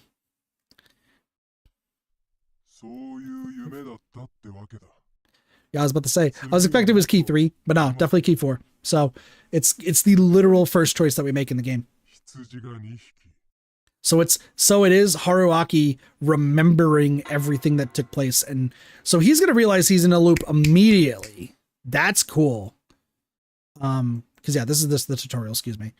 So here's the thing. This splits off into the overall path here, but there are still some other choices that lead to other split paths within everything. So we're gonna have to like figure out a whole lot of stuff through this, right? Because there's like also 4 keys up here. I hate this, but I will get there in time. I believe in myself. I believe. Oh, sorry. So it's all indentments. Excuse me. So we got 20 right here. We got 3, 8, 19, and 20, and then 2 is done. So yeah, there's 2 extra things here for more information. Oh, sick. I'm so excited. I'm saving. Save the game. Yes. Return. Okay. Fortunately, I wish I had more time to play. I really, really do. Holy crap. What the hell happened? Oh, I see. Okay. Yeah, no, because I wanted to play this. I said, what? We played this on Wednesday? I think, no, we played it on Tuesday. We're supposed to stream it on Thursday, or it was Wednesday, stream it on Friday. I don't know. This week has been pretty insane because obviously I'm starting a new, for those who don't know, I'm starting a new job tomorrow. So I've been trying to get everything taken care of there, and that's why I'm kind of ending the stream early, is I got to do some final shopping, and I also have an escape room I'm doing and going out for supper. So I have a pretty busy afternoon. We still are going to be streaming after all of that. I don't really know what specifically, but we'll stream something. But no, man, after the first stream of this, I really wanted to play some more visual novels. Like, obviously we're going to be finishing Raging Loop, of course, and getting through this game, but I really want to play like more after this, of course. I enjoy reading through it. I'm enjoying giving my takes. I could be wrong about a lot of things, a lot of speculation, but no, I'm absolutely looking forward to more of this. So I just also want to let it be known though that tomorrow, so while there is going to be a stream later tonight, and I don't know for sure what it's going to be, tomorrow, so Monday, unfortunately, we will not be streaming on Monday, just due to 2 reasons. 1, like I said, I start a new job tomorrow, so I'm pretty much there all day. And 2, I have to be up at 5 o'clock in the morning, so I'm probably going to be getting sleep like immediately tomorrow before I do anything else. Yeah, because I have a 2-hour drive ahead of me that I have to get to for more work stuff. So that's going to be fun. I don't know what to expect on that, but I apparently have to do a long drive. So, but I would say expect to see another stream of this on Tuesday, because I think what I'm doing on Tuesday is just doing this long drive, driving back, and that's it. So I don't know how long it's supposed to take, or like what specifically I'm doing up there. It could last the entire day. It could not last the entire day. I'm not 100% sure, but I am going to be trying for 2 streams on Tuesday. So Raging Loop, we'll do that on Tuesday. As for the other stream after that, no idea. So yeah. But I hope you all have been enjoying Raging Loop. Like I said, I'm having a lot of fun with it, and I look forward to playing more. So like I said, though, we are going to be doing one more stream tonight. I don't know what it is specifically. I have a few ideas, but I have a lot of stuff I got to do right now anyway, so I will probably figure it out by then. So with that being said, thank you all so much for watching Raging Loop. I hope you all enjoyed. Have a wonderful day, night, morning, afternoon, and or evening. Of course, my name is Katathi, and I'll see you next time for some more Reddit gaming. See you later. Peace. Bye, everyone.